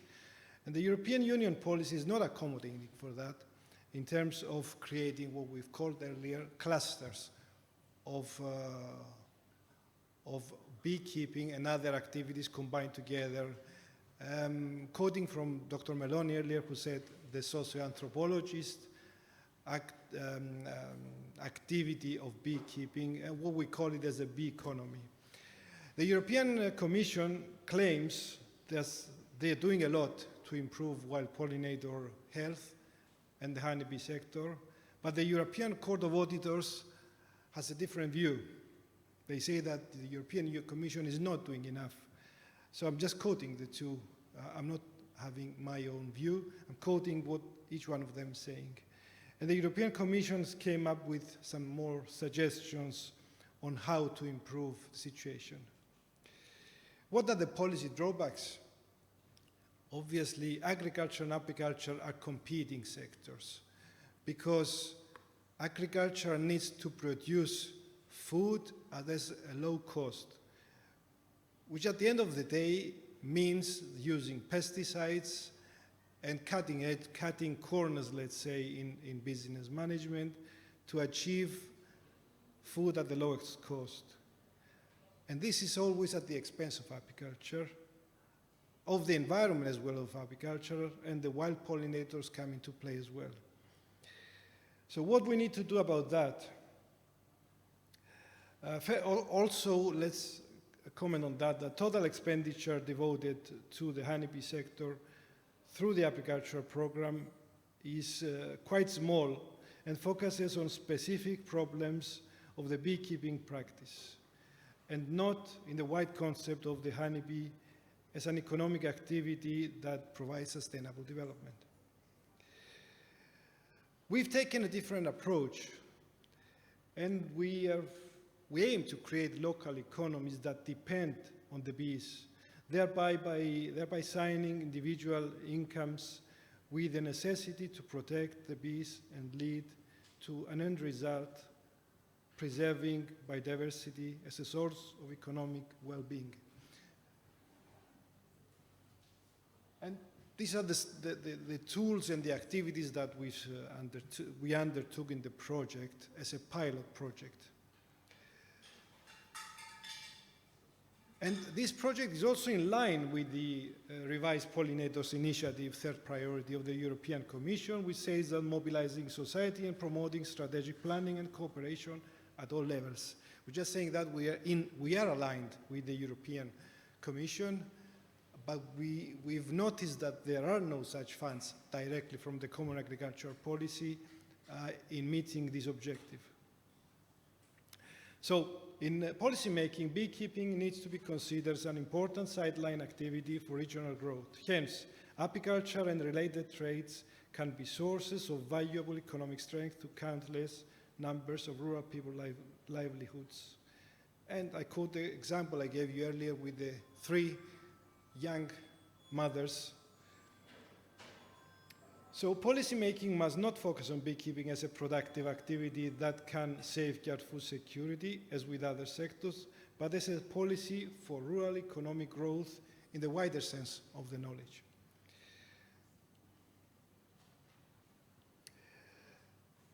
So this concept of the bee economy we keep talking about is one that recognizes that beekeeping can provide substantial secondary income to people of rural areas and become a valuable source of prosperity. Bees, their ecosystem, and their products can blend well to create destination brand, bringing thereby tourism as well into play, increasing the local economy's capabilities to diversify, and in an economy where most people depend on the honeybee and its products and the ecosystem, after all, the need to impose pollinator-friendly policies is substituted with society's will to preserve the valuable source of income that sustains their livelihood. So we end up with a conclusion that when local people are dependent economically on the beekeeping and selling honeybee products, then we have what we call a self-regulated system. We don't need to have policies in place. The system will work on its own. Looking ahead, we can make beekeeping and the sale of beekeeping and the sale of honeybee products the most important economic activity in a region? These are the questions that we've raised along the way in the past 2 years of the project.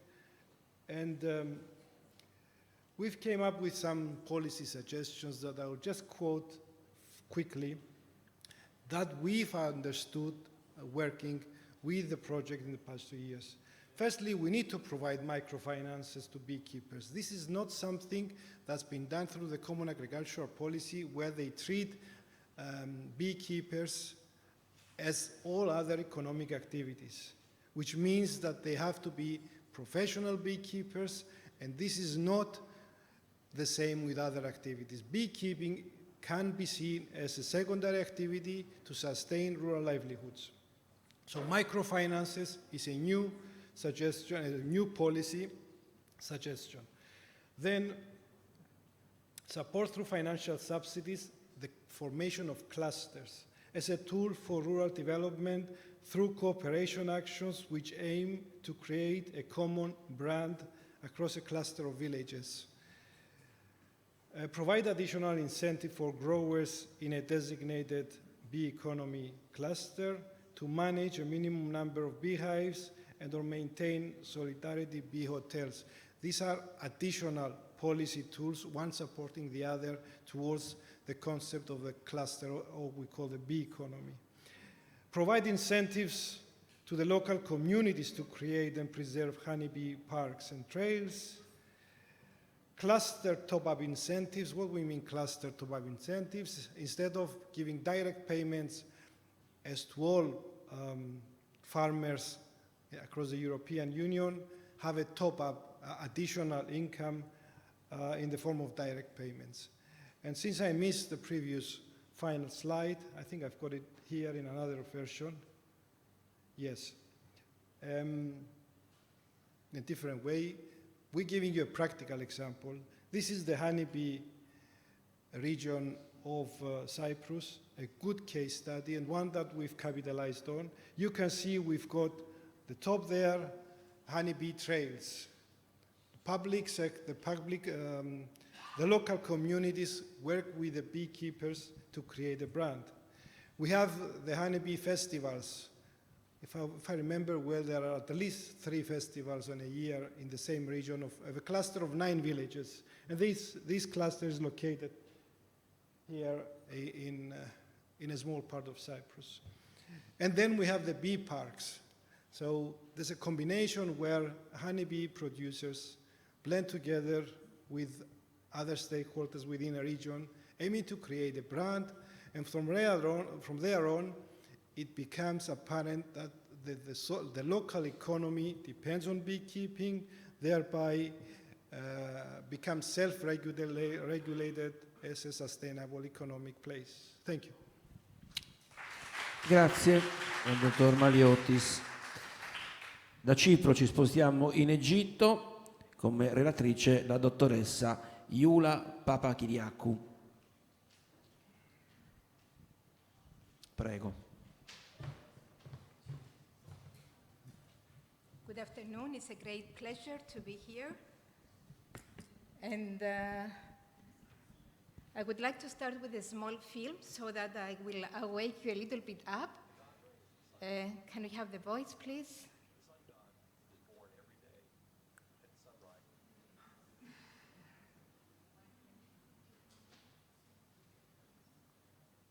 This film shows in 1.5 minutes that actually the bee economy was born in Egypt.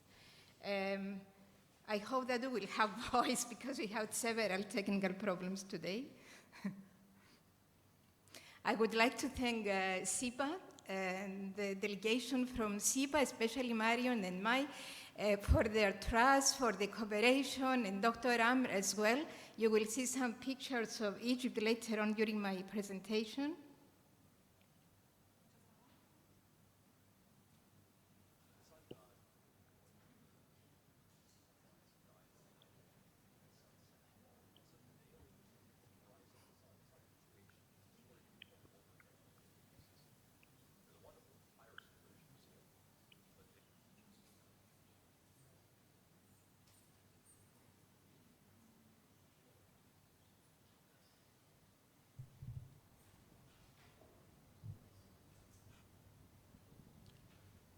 Stiamo attivando l'audio.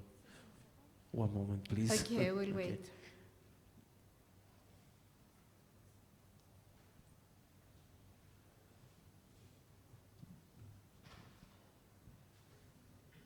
The god Ra is the sun god. And the sun god is born every day at sunrise and dies every night, essentially, at sunset. And so the daily rising of the sun is like the creation story being told over again on a daily basis.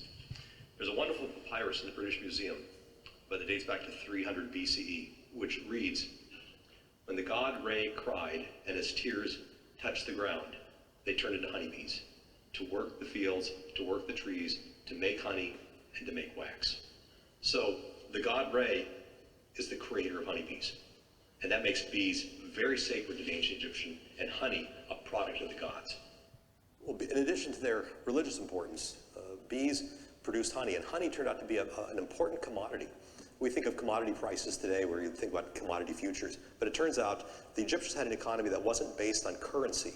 It was based on equivalent values of barter and exchange. So you might be paid a bag of grain for your day's work, but if the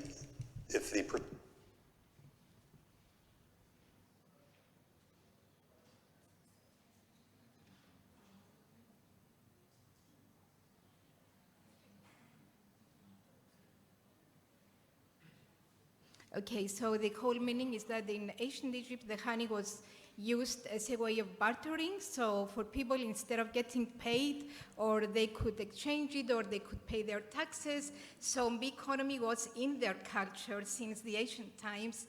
A part of being so important. The bee has many meanings in the Egyptian culture. Maybe we can go on with the presentation because we don't have a lot of time anyway. So.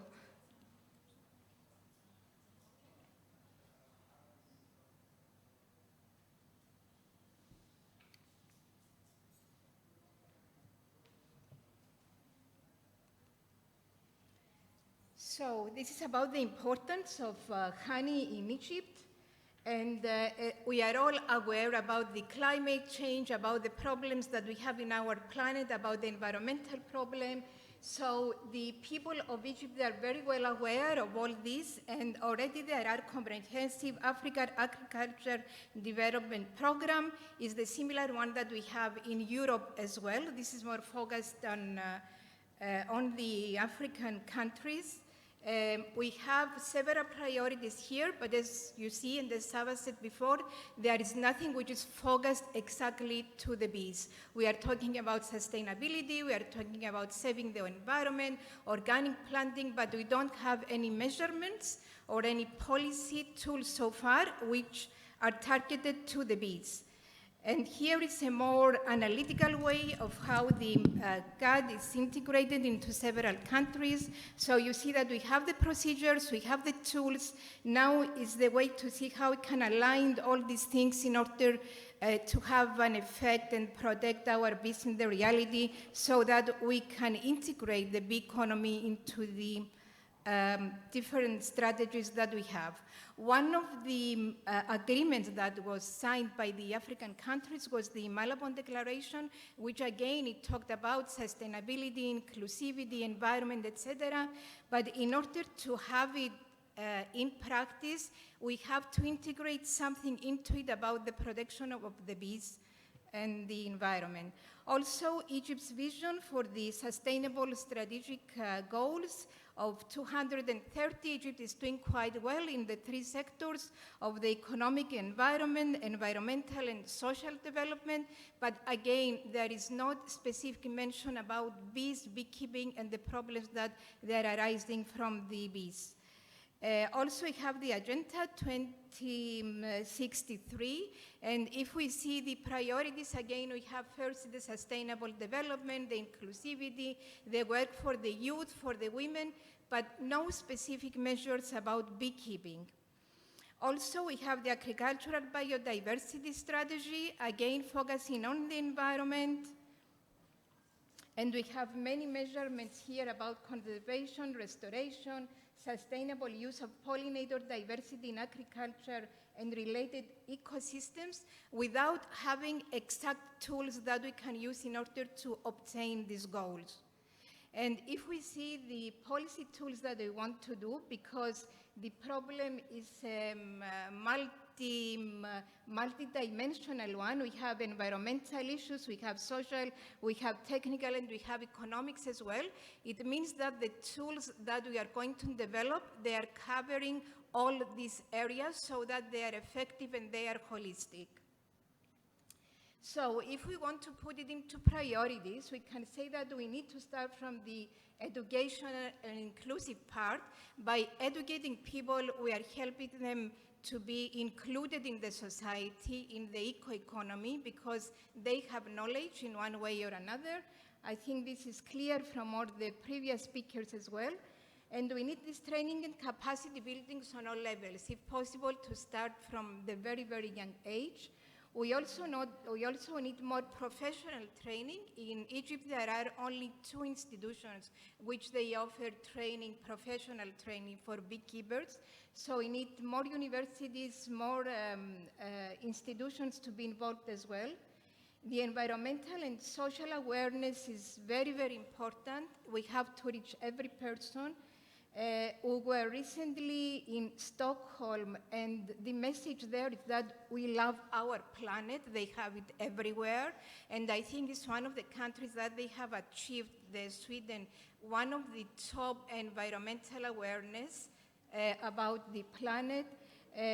More care about research and development, and if we go to the financial policy tools, we need more incentives. We need a more clear export legislation, more small grants, and also, if possible, to have a legislation about artisan cosmetics. As you have seen in this program, we have trained 500 people. Most of them were women, of how to do their own soaps, of how to do their own creams. So how do they put it in the market if the market prohibits that? In the European Union, it's not possible to put them in pharmacies or anywhere else. So, more knowledge about the pollinators is needed. We know that they are in threat. We know the threats, but we don't know the exact impact on them. So we need more research on this. And the red list of bees has shown that next to pollinator decline, we're also witnessing a decline in bee experts. So more people with more knowledge are needed in order to save our bees. Also, we have to be engaged in several ways. Savas has shown you some of the ways that we have used in Cyprus, because Cyprus was a very small place. So we have been able to engage the 9 villages, the whole communities of these 9 villages, and then with them came many other organizations as well.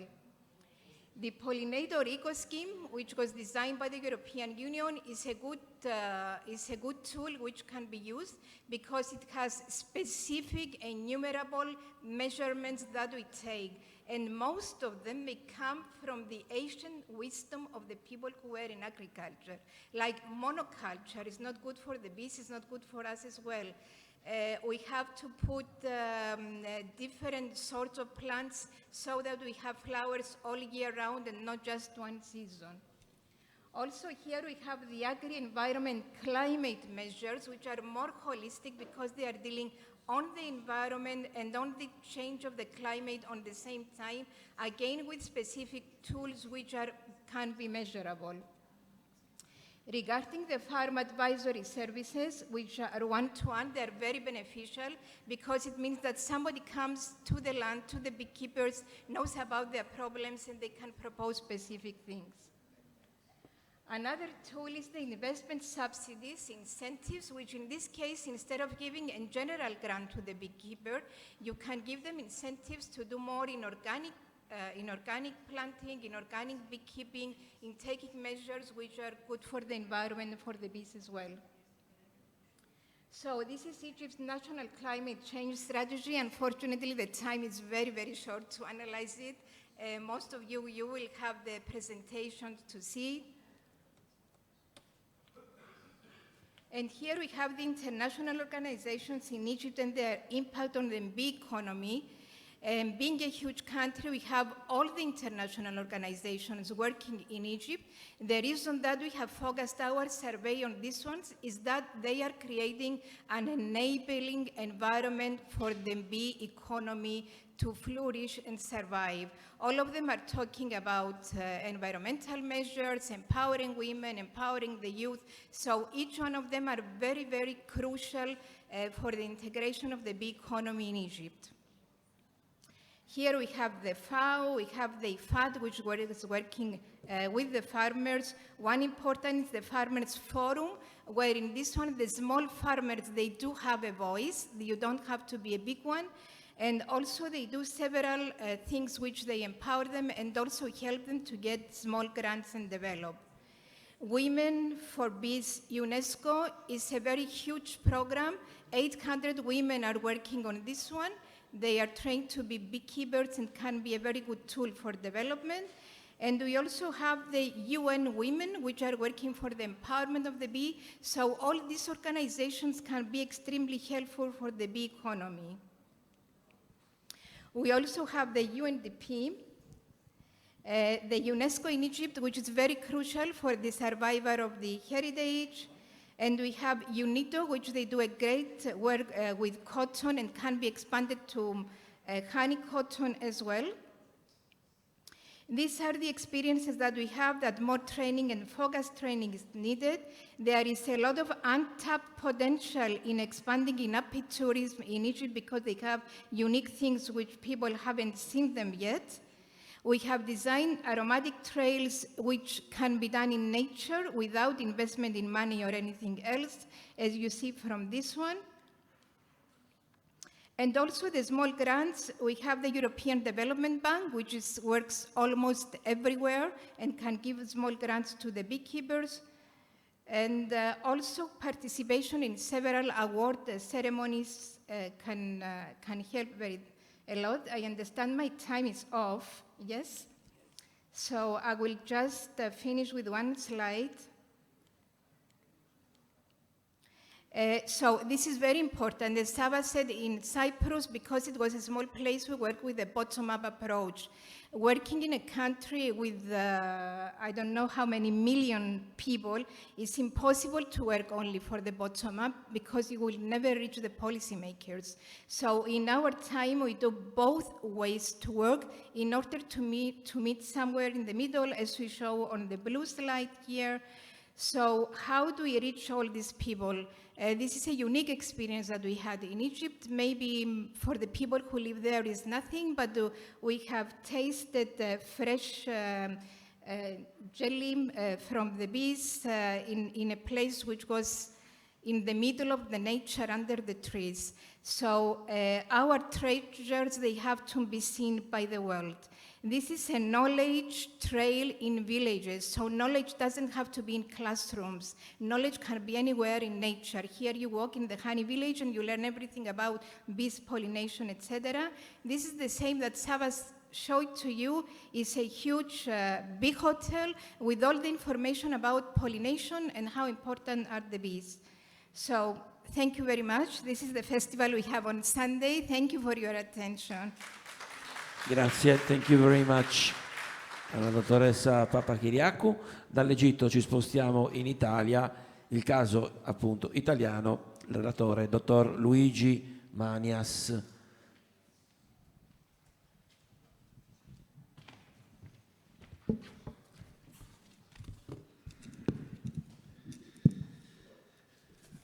Buongiorno a tutte e a tutti e benvenuti in Sardegna. Volevo dissolvere il mio intervento su un orizzonte un po' più ridotto rispetto a quello affidatomi. Uno, per la brevità dell'esposizione, e credo che fare sintesi su un problema complicato come le misure per costruire e sostenere l'economia apistica in Italia sia un po' complicato da fare in 10 minuti. Vorrei invece focalizzarmi, visto che siamo ospiti di un'isola che ha tradizioni antichissime in apicoltura, sull'impegno della Regione Autonoma Sarda, che è peraltro partner importante di questo progetto, nei confronti dell'apicoltura e delle imprese apistiche. In questo senso devo dire che ci sono 3 linee importanti di attenzione da parte della Regione Sarda nei confronti dell'impresa apistica. Il primo è il sottoprogramma apistico regionale, che in qualche misura fruisce ovviamente di fondi comunitari e che rappresenta la linea di finanziamento di più facile e immediato accesso per tutte le imprese apistiche sarde. C'è poi un'altra straordinaria opportunità che non è, come possiamo dire, ancora quantizzata nei suoi termini di dati aggregati, ed è il programma LEADER, che in Sardegna è espresso da 17, ben 17 GAL, gruppi di azione locale. E infine c'è una norma specifica, che è la legge regionale numero 19 del 2015, che dovrebbe essere lo strumento preferenziale per tutte le imprese apristiche per l'accesso ai crediti e ai finanziamenti. Nello specifico, nel primo caso, possiamo scorrere? Sì, si può fare.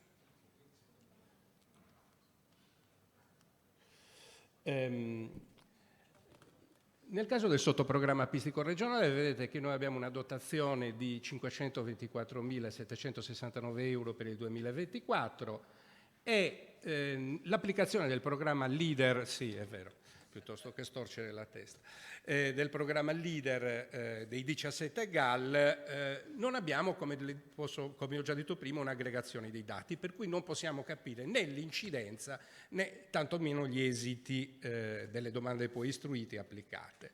La legge invece 19 del 2015 ha avuto un finanziamento nel 2019, cioè stiamo parlando di 4 anni fa, e le domande istruite sono state liquidate a maggio, quindi con dei tempi che, come voi potete capire, che sono estremamente dilatati, no? Diciamo così, o compassati. La dottoressa forse è fuori stanza, come succede in alcuni casi. Pardon. Ok. In che cosa consiste il sottoprogramma apistico regionale, che è quasi speculare a tutti i sottoprogrammi apistici che caratterizzano gli interventi delle regioni italiane, che questo sia uno statuto ordinario o che sia uno statuto speciale? Sostanzialmente in 3 linee di intervento: i servizi di assistenza, l'intervento A, servizi di assistenza tecnica, consulenza, formazione, informazione, scambio di migliori pratiche, attraverso la messa in rete degli apicoltori, e questo è lo strumento assolutamente più adeguato e fondamentalmente più adeguato per tutte quelle attività di formazione dirette agli apicoltori. L'intervento B, che sono investimenti in mobilizzazione di materiali e immateriali, e rappresenta, come possiamo dire, la strutturazione dell'azienda apistica relativamente al materiale mobile, mentre la parte strutturale, quella degli immobili, quella più consistente, viene generalmente delegata ad altri strumenti finanziari che sono il piano di sviluppo rurale e tutti gli interventi della programmazione LEADER. I beneficiari, sia nel caso dell'intervento A che nell'intervento B, sono forme associate di apicoltori e apicoltori singoli. Infine, intervento S, promozione, comunicazione, cioè tutte quelle attività anche a connotazione educativa e promozionale che dovrebbero valorizzare lo straordinario patrimonio apistico sardo, che è peraltro connotato da tutta una serie di produzioni specifiche della Sardegna. In questo caso l'intervento è strettamente destinato alle forme associate di apicoltori. Sul programma LEADER, come vi dicevo, non esistono dati aggregati sulla programmazione, sebbene, almeno sulla base della verifica di alcuni piani di azione locale, il programma LEADER permette in qualche misura di intervenire in quelli che oggi sono, come possiamo dire, le alternative a una dimensione di monoreddito dell'azienda apistica, cioè tutti quegli interventi relativi alla multifunzionalità, fattorie didattiche, fattorie sociali, e altri ovviamente strumenti di reddito autentico. La legge regionale 2015, come vi dicevo, ha, come possiamo dire, una programmazione che è ferma al 2019 e focalizzata solo su 2 linee di finanziamento, che riguarda i mezzi mobili per il nomadismo e la costruzione e il riattamento di immobili strumentali. Su queste scelte operate dal legislatore, per meglio dire dagli uffici tecnici regionali, ci sarebbero, come possiamo dire, parecchie obiezioni. Una prima considerazione è sulla, come possiamo dire, fattibilità in termini economici di controllo della spesa dell'attività del nomadismo, oggi messa assolutamente in discussione dagli alti costi dovuti ad esempio all'alimentazione degli alveari, che diventano un freno straordinario per un'attività produttiva improntata alla diversificazione, cioè la possibilità di fare mieli monoflorali utilizzando la pratica del nomadismo oggi è fortemente lesa dai costi insostenibili per le aziende apistiche. Allora è forse utile in qualche misura finanziaria queste linee, o forse dovremmo ad esempio improntare la politica regionale su una diversificazione più spinta delle produzioni. In questo caso l'attuale progetto in quest'ottica si iscrive. Il riattamento degli immobili, sapete che in Sardegna ci sono circa 163 laboratori di estrazione e lavorazione del miele. I laboratori di estrazione e lavorazione del miele sono un dispendio assoluto di risorse, perché se dovessimo semplicemente conteggiare una gestione diciamo ordinaria per arco di tempo, difficilmente i laboratori di estrazione e lavorazione del miele e dei prodotti degli alveali vengono utilizzati 24 ore in maniera continuativa, un mese all'anno. Quindi significa che per 11 mesi noi abbiamo dei immobili, dei catafalchi totalmente inutilizzati, quindi spendere soldi per crearne altri sarebbe una cosa del tutto assurda. È un patrimonio immobiliare consistente, no? Che andrebbe in realtà ottimizzato e valorizzato. Quindi come vedete le due, e parlo della legge dedicata all'apicoltura,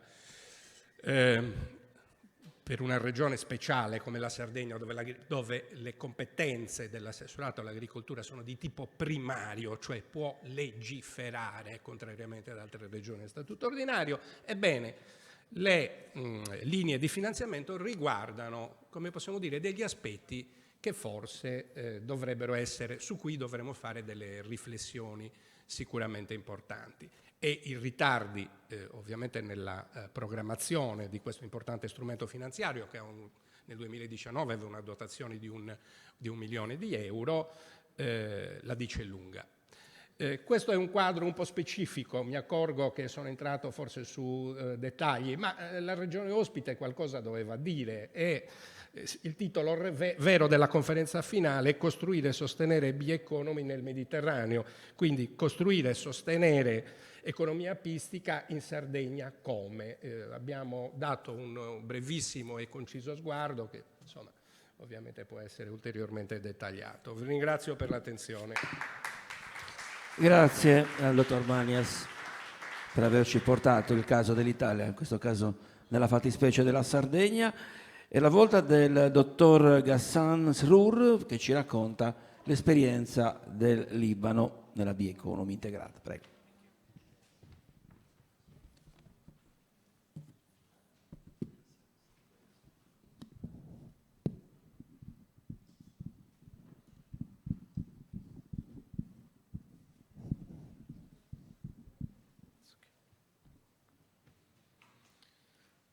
Good morning, everyone.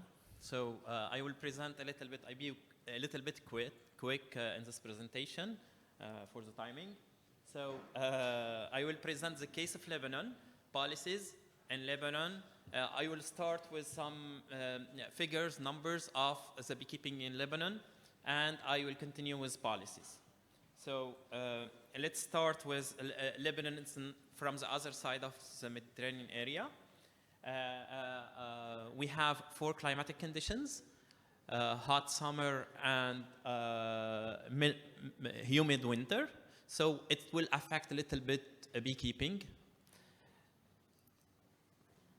So regarding biodiversity in Lebanon, Lebanon is considered as a hotspot for biodiversity in the Mediterranean area. This combination between geographical variation and altitude ranging from 0 to 3,000 meters, strong climatic conditions, so goes to create those biodiversity in Lebanon. You can find in Lebanon around 2,600 species of plant. Between them, we have 108 endemic in Lebanon and 152 are melliferous plant. This guides us to see the importance of those species biodiversity for beekeeping. So in Lebanon, we have around, it's okay. In Lebanon, we have around 420,000 beehives, and beekeepers we have around 11,000.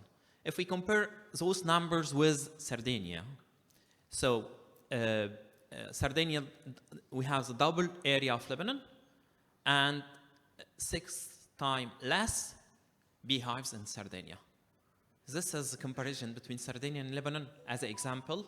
So the biodiversity make beehives, beekeeping, very important in Lebanon. So if we see who owns those beehives, small beekeepers. Some are specialized, other one are in extra income. They do transhumance, vertical transhumance, to goes to seasons, and you can see in these figures how it is between season from one area to another, from coastal zone to mountainous zone. So some beekeepers can produce 3 times, 4 times honey. Density, some locations are very dense in beehives, others than less in beehives. So if we compare this density with other country, we have a lot of dense of beekeepers, beehives in our countries. As a beekeeping sector for rural region, they create a lot of jobs for rural area, the beekeeping in Lebanon. So let's talk about numbers. Economy. Economy is very important for beekeeping. Around $45 million, 40,000 tons of honey. Also, as export, we export honey from outside. GCC country is the main export destination.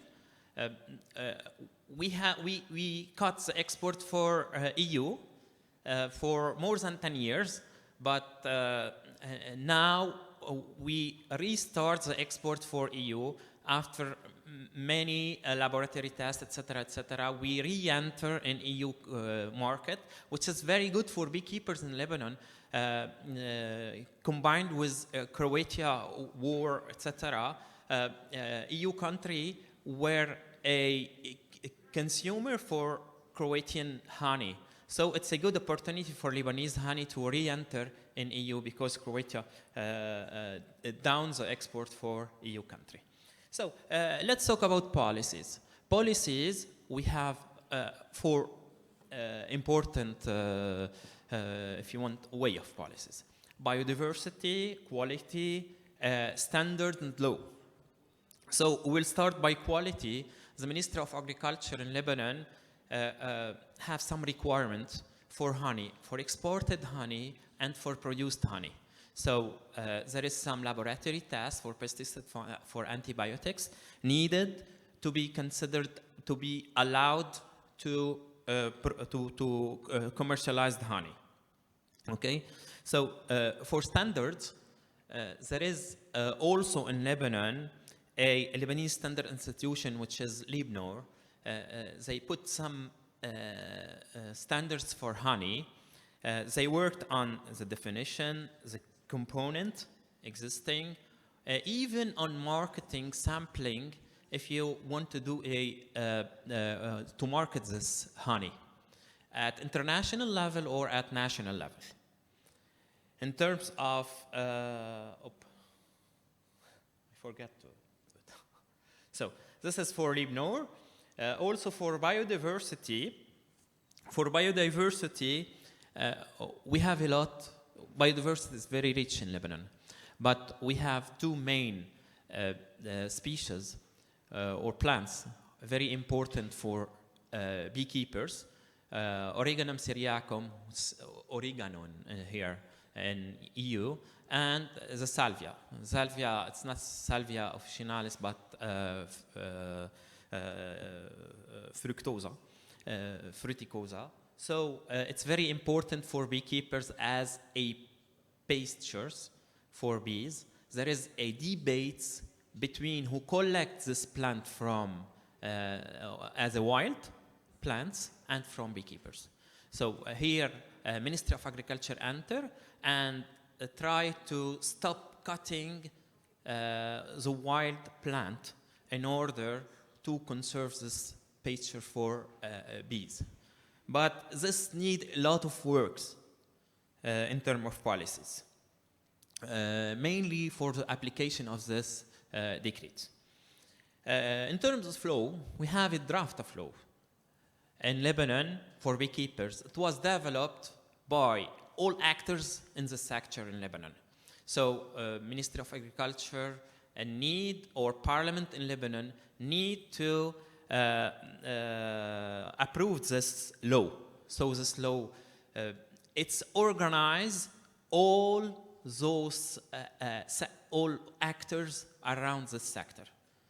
Going from, it's 19 articles, going from terminology, the right, this relation between beekeepers and Ministry of Agriculture, and production of queens, production of all products, honey, propolis, etc., etc.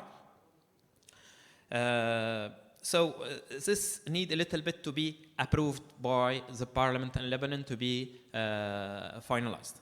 As lesson learned and good practices there is our colleague, Mr. Said, and explain this type of, I forget. So this was laws, the draft of laws regarding to be approved by the parliament. So lesson learned and good practices. Lesson learned and good practices. We did the study for the value chain analysis of the beekeeping in Lebanon. The meeting with actor sector in Lebanon via the SDD methodology. Here there is an importance to adapt this law, which is related to beekeeping in Lebanon, training for cosmetic, grants, and bee roots. I will stop a little bit about this bee roots. After this project, bee roots was very interesting for the Ministry of Tourism in Lebanon. So maybe they did a good jobs after for this type of activity for tourism in Lebanon. Policy suggestion. As policy suggestion, so it's very important to work with youth. Lebanese honey is a little bit expensive honey related to other honey because it's multifloral, not monofloral honey. It's multifloral honey. For this reason, our consumer are GCC countries. So it's very important to have an identity for this honey, to create something integrated beekeeping practices, to create a high quality honey to be exported to niche markets. Also, it's very important to have some policies related to agricultures, to adopt good agricultural practices. Why? Because there is a conflict between the using of pesticides for agriculture and the bees. It's make a lot of problems, mainly in coastal zone for beekeepers in Lebanon. So we should also introduce policy to educate in our schools, to educate a new generation for the importance of bees, and importance of bees not only for those youth, but also for their parents. And here we have to note that it's very important to go with new project for youth, because beekeepers in Lebanon are a little bit older. Doctor, excuse me. At the Okay. end, this is the last one. Okay. Thank you. It's very important to provide subsidies for beekeepers, beekeepers cooperatives for marketing. This is all for our policies in Lebanon. Thank you. Thank you very much. Thank you to Dr. Sroor. The last but not least, si dice in inglese, ultimo ma non certo per importanza, abbiamo il caso della Palestina e quindi l'ultimo relatore di questa mattinata è il dottor Abed Al-Aziz Al-Sali. Prego. Okay, good evening, everyone. I hope you're doing fine. I'm glad that I'm the last face that you're going to see on podium today. It's the last presentation, I guess. Today I'm going to present the case of Palestine, about the policies and regulations. I'm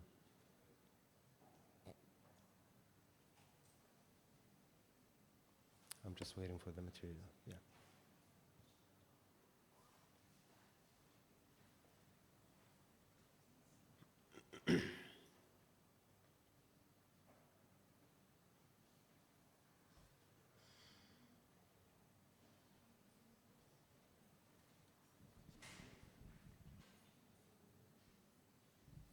One moment. It's okay.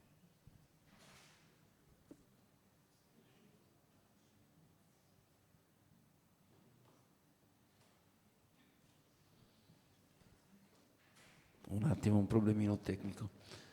A technical problem, one moment. It's all right.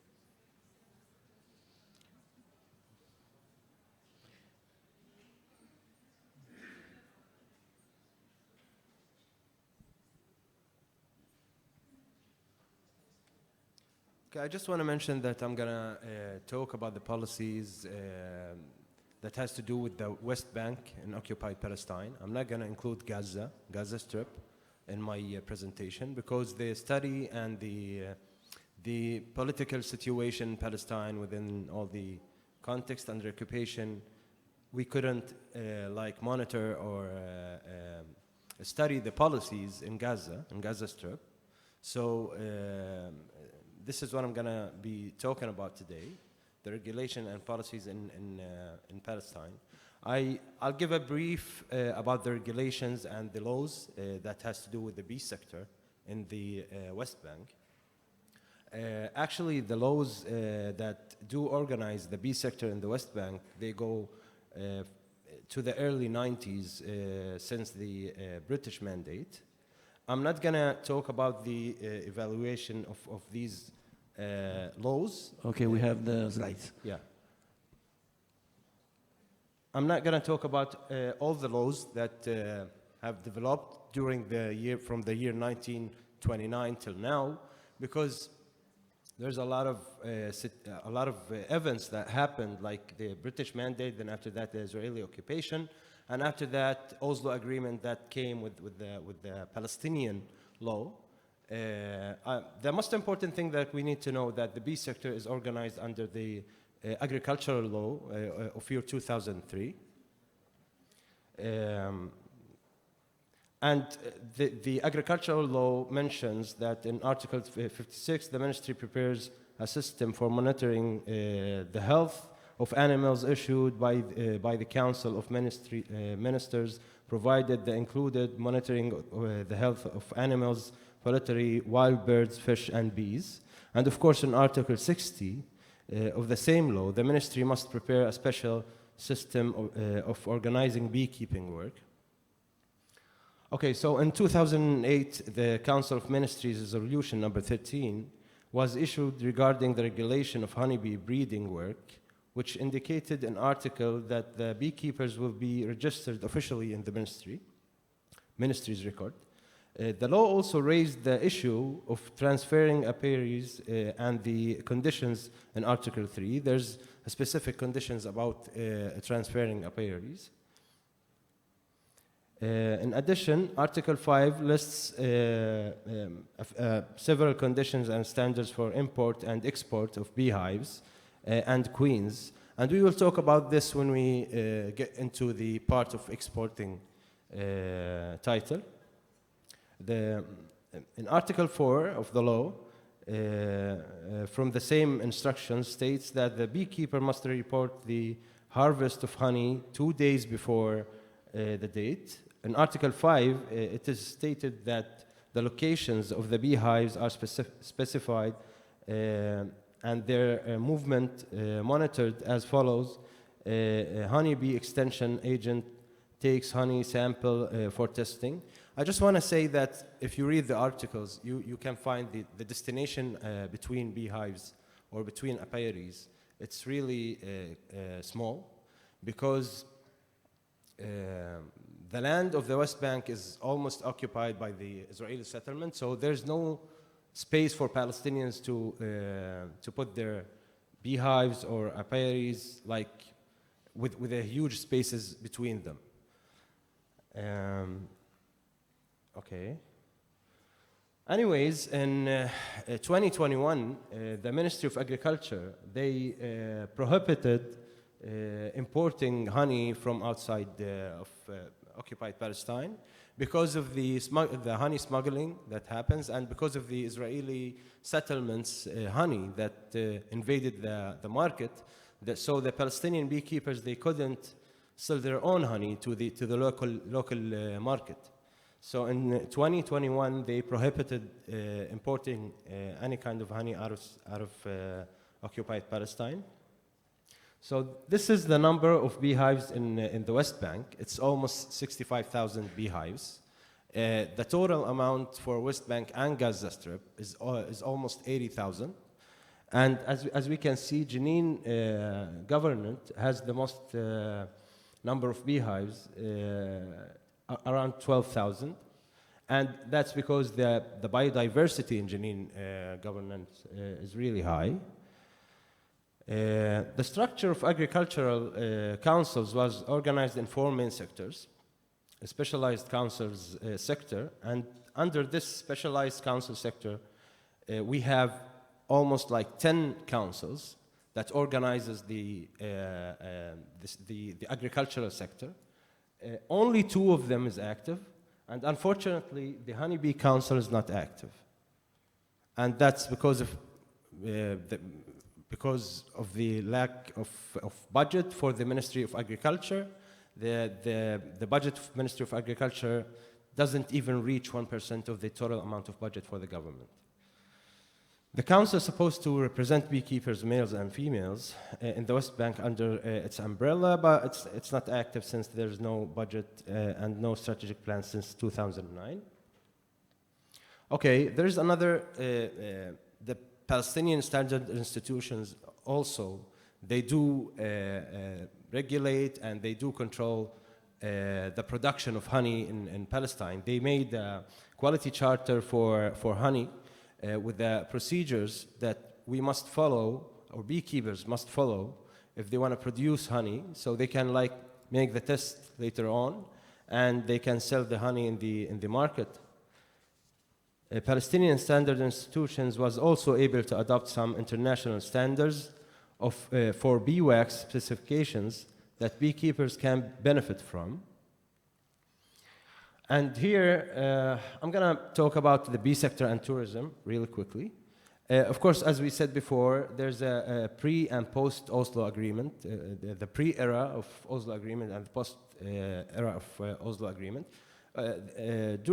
Before Oslo agreement, we can't say that there was tourism in occupied Palestine because there's no any authority for Palestinians in the West Bank or Gaza.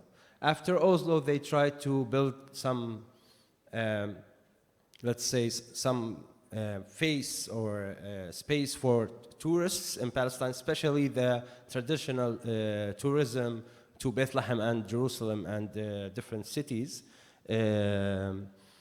So as we can see here, these are the numbers of the budget for the Ministry of Tourism in Palestine under the PA, under Palestinian Authority. The budget for the Ministry of Tourism doesn't even reach 0.16% of the total amount of budget. So there's no focusing on tourism in Palestine. And of course, that's because of the political situation, unstable.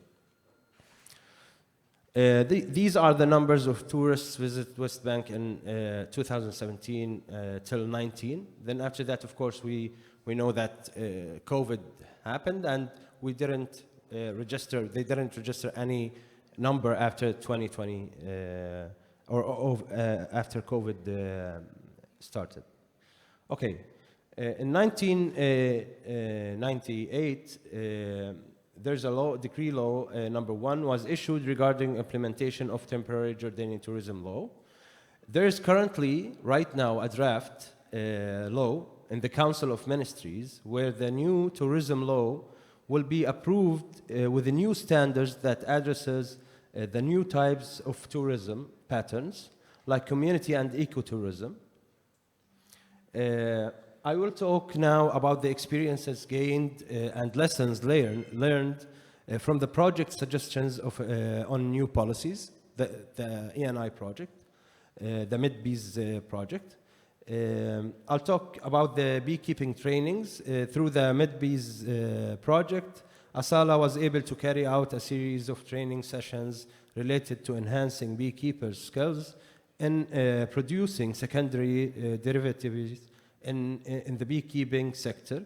We implemented several trainings like the SDD training, and also enhanced the capabilities in producing candle wax from beeswax, manufacturing creams and natural soap by incorporating beeswax, intersection between tourism and apitourism, biodiversity, ecotourism. As we can see also, when we talk about the minor grants to improve business capabilities, there's numerous fantastic ideas emerged within the context of the call for project grants. Of course, there are great ideas about handicrafts and products like soap, beeswax, candles, and beauty products. But also, what was amazing from the thoughts and the applications, that the projects ranged from those centered around ecotourism, even though with the political situation we're living. And of course, it will be focused about internal tourism, ecotourism, for bee trail to child-friendly initiatives also. In general, the Palestinian trade balance shows an overall annual deficit of around $5 billion on average each year. There are a variety of goods related to beekeeping that fall under the category of imports, and very rarely to find them entering the realm of exports. As we can see here, this schedule that shows, or the figure shows the number of imports, the amount of imports in $100,000 and the exports. When we look at the columns in the exports, we can't see anything, but in the imports, we, of course, consume and import from outside of occupied Palestine, and that's because of the Paris Protocol that was signed by the PA and the Israeli government after Oslo Agreement. And in the end, Oslo Agreement died, but the Paris Protocol didn't die, so we are linked to the Israeli economy, and they're controlling all the economy of Palestine. Okay, I will go really fast through the policy limitations and constraints for new policy tools. If we want to discuss the obstacles related to developing specific policies for the beekeeping sector or adopting new policies it can be said that there are two main areas to focus on: the Israeli occupation and the national local policies. Regarding the Israeli occupation, this requires international, local, and national pressure to change the agreements in trading operations through or with the occupying government. And we know, as Palestinians, that the EU countries, they're right now are doing the advocacy and doing their work to change the situation. But we are hoping that not only to do advocacy about this, we want a real stand and a real position regarding what's happening, especially with the issue that has to do with the economy in Palestine. Okay, Doctor. Okay, just really quickly. Yes, yes. Okay. The main challenges and obstacles: obtaining data. What we faced while we monitored and we reviewed the policies that has to do with the B sector in occupied Palestine, especially in the West Bank. There's a lackage of data related to the beekeeping sector in the West Bank. Intensive usage of pesticides, biodiversity and the relationship of both sectors to each other, beekeepers' awareness and biodiversity. We could find that there's no high knowledge among beekeepers about the importance of biodiversity. That's because most of the beekeepers in the West Bank right now, they are amateurs or they are not really farmers. Like, they don't know the importance about biodiversity, and this is what we did implement in the project. We tried to increase the knowledge about this issue. High cost of production inputs, pests and diseases, especially those related to honey quality charter, lack of experience, shortage in pastures, occupation restrictions and violence, unfair competition of smuggled Israeli honey, lack and absence of official supportive services, mechanism of hives transfer, lack of coordination between the centers of responsibilities. What we do recommend, what we give as a recommendation to modify the policies, increase the coordination and interactions between various bodies and ministries to integrate the beekeeping sector, increase the allocated budget for the responsible centers like Ministry of Agriculture and Environment Quality Authority, increase the coordination and interactions between various bodies and ministries to, okay, this is repeated, increase the allocated budget for the responsible, okay, I'm sorry. Shed light on apiary products, since the Environment Authority and the Ministry of Agriculture are main Palestinian bodies that contacted with the. Do I have time? Off. Okay, most hotels. Okay, okay, I think I'm done. Thank you. Thank you very much.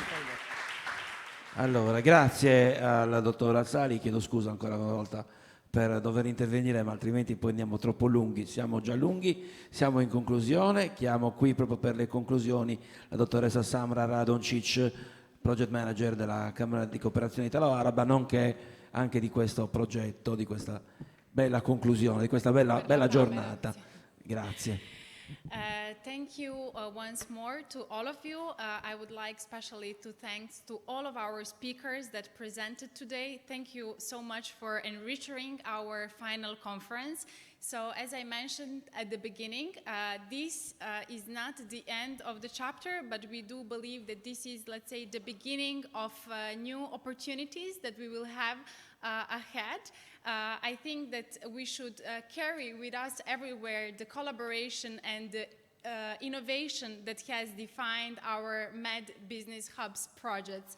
So we are convinced that this is only the start of the changes that we want to take ahead all together, because only all together we will be able to make a change in the Mediterranean region and, let's say, create our enriching business Mediterranean collaboration in the region.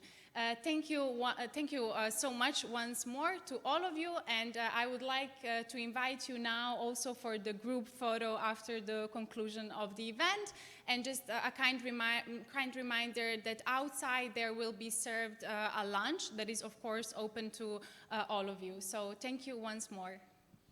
Grazie alla dottoressa Radoncic. Io volevo aggiungere una cosettina in più rispetto a quello che ha detto la dottoressa, che appunto essendo un passaggio, ma non è una conclusione, è un punto di partenza ulteriore. Il prossimo appuntamento, il prossimo step sarà dal 29 settembre a Limassol, a Cipro, in occasione del Festival del Miele, la visita transfrontaliera, dove ci saranno altri eventi, altre iniziative, fra cui i B2B. La giornata di oggi è conclusa, io ringrazio ovviamente tutti i relatori e tutte le persone che sono rimaste con grande attenzione ad ascoltare, anche le persone che ci hanno seguito in streaming. Buon pranzo, buon proseguimento a tutti.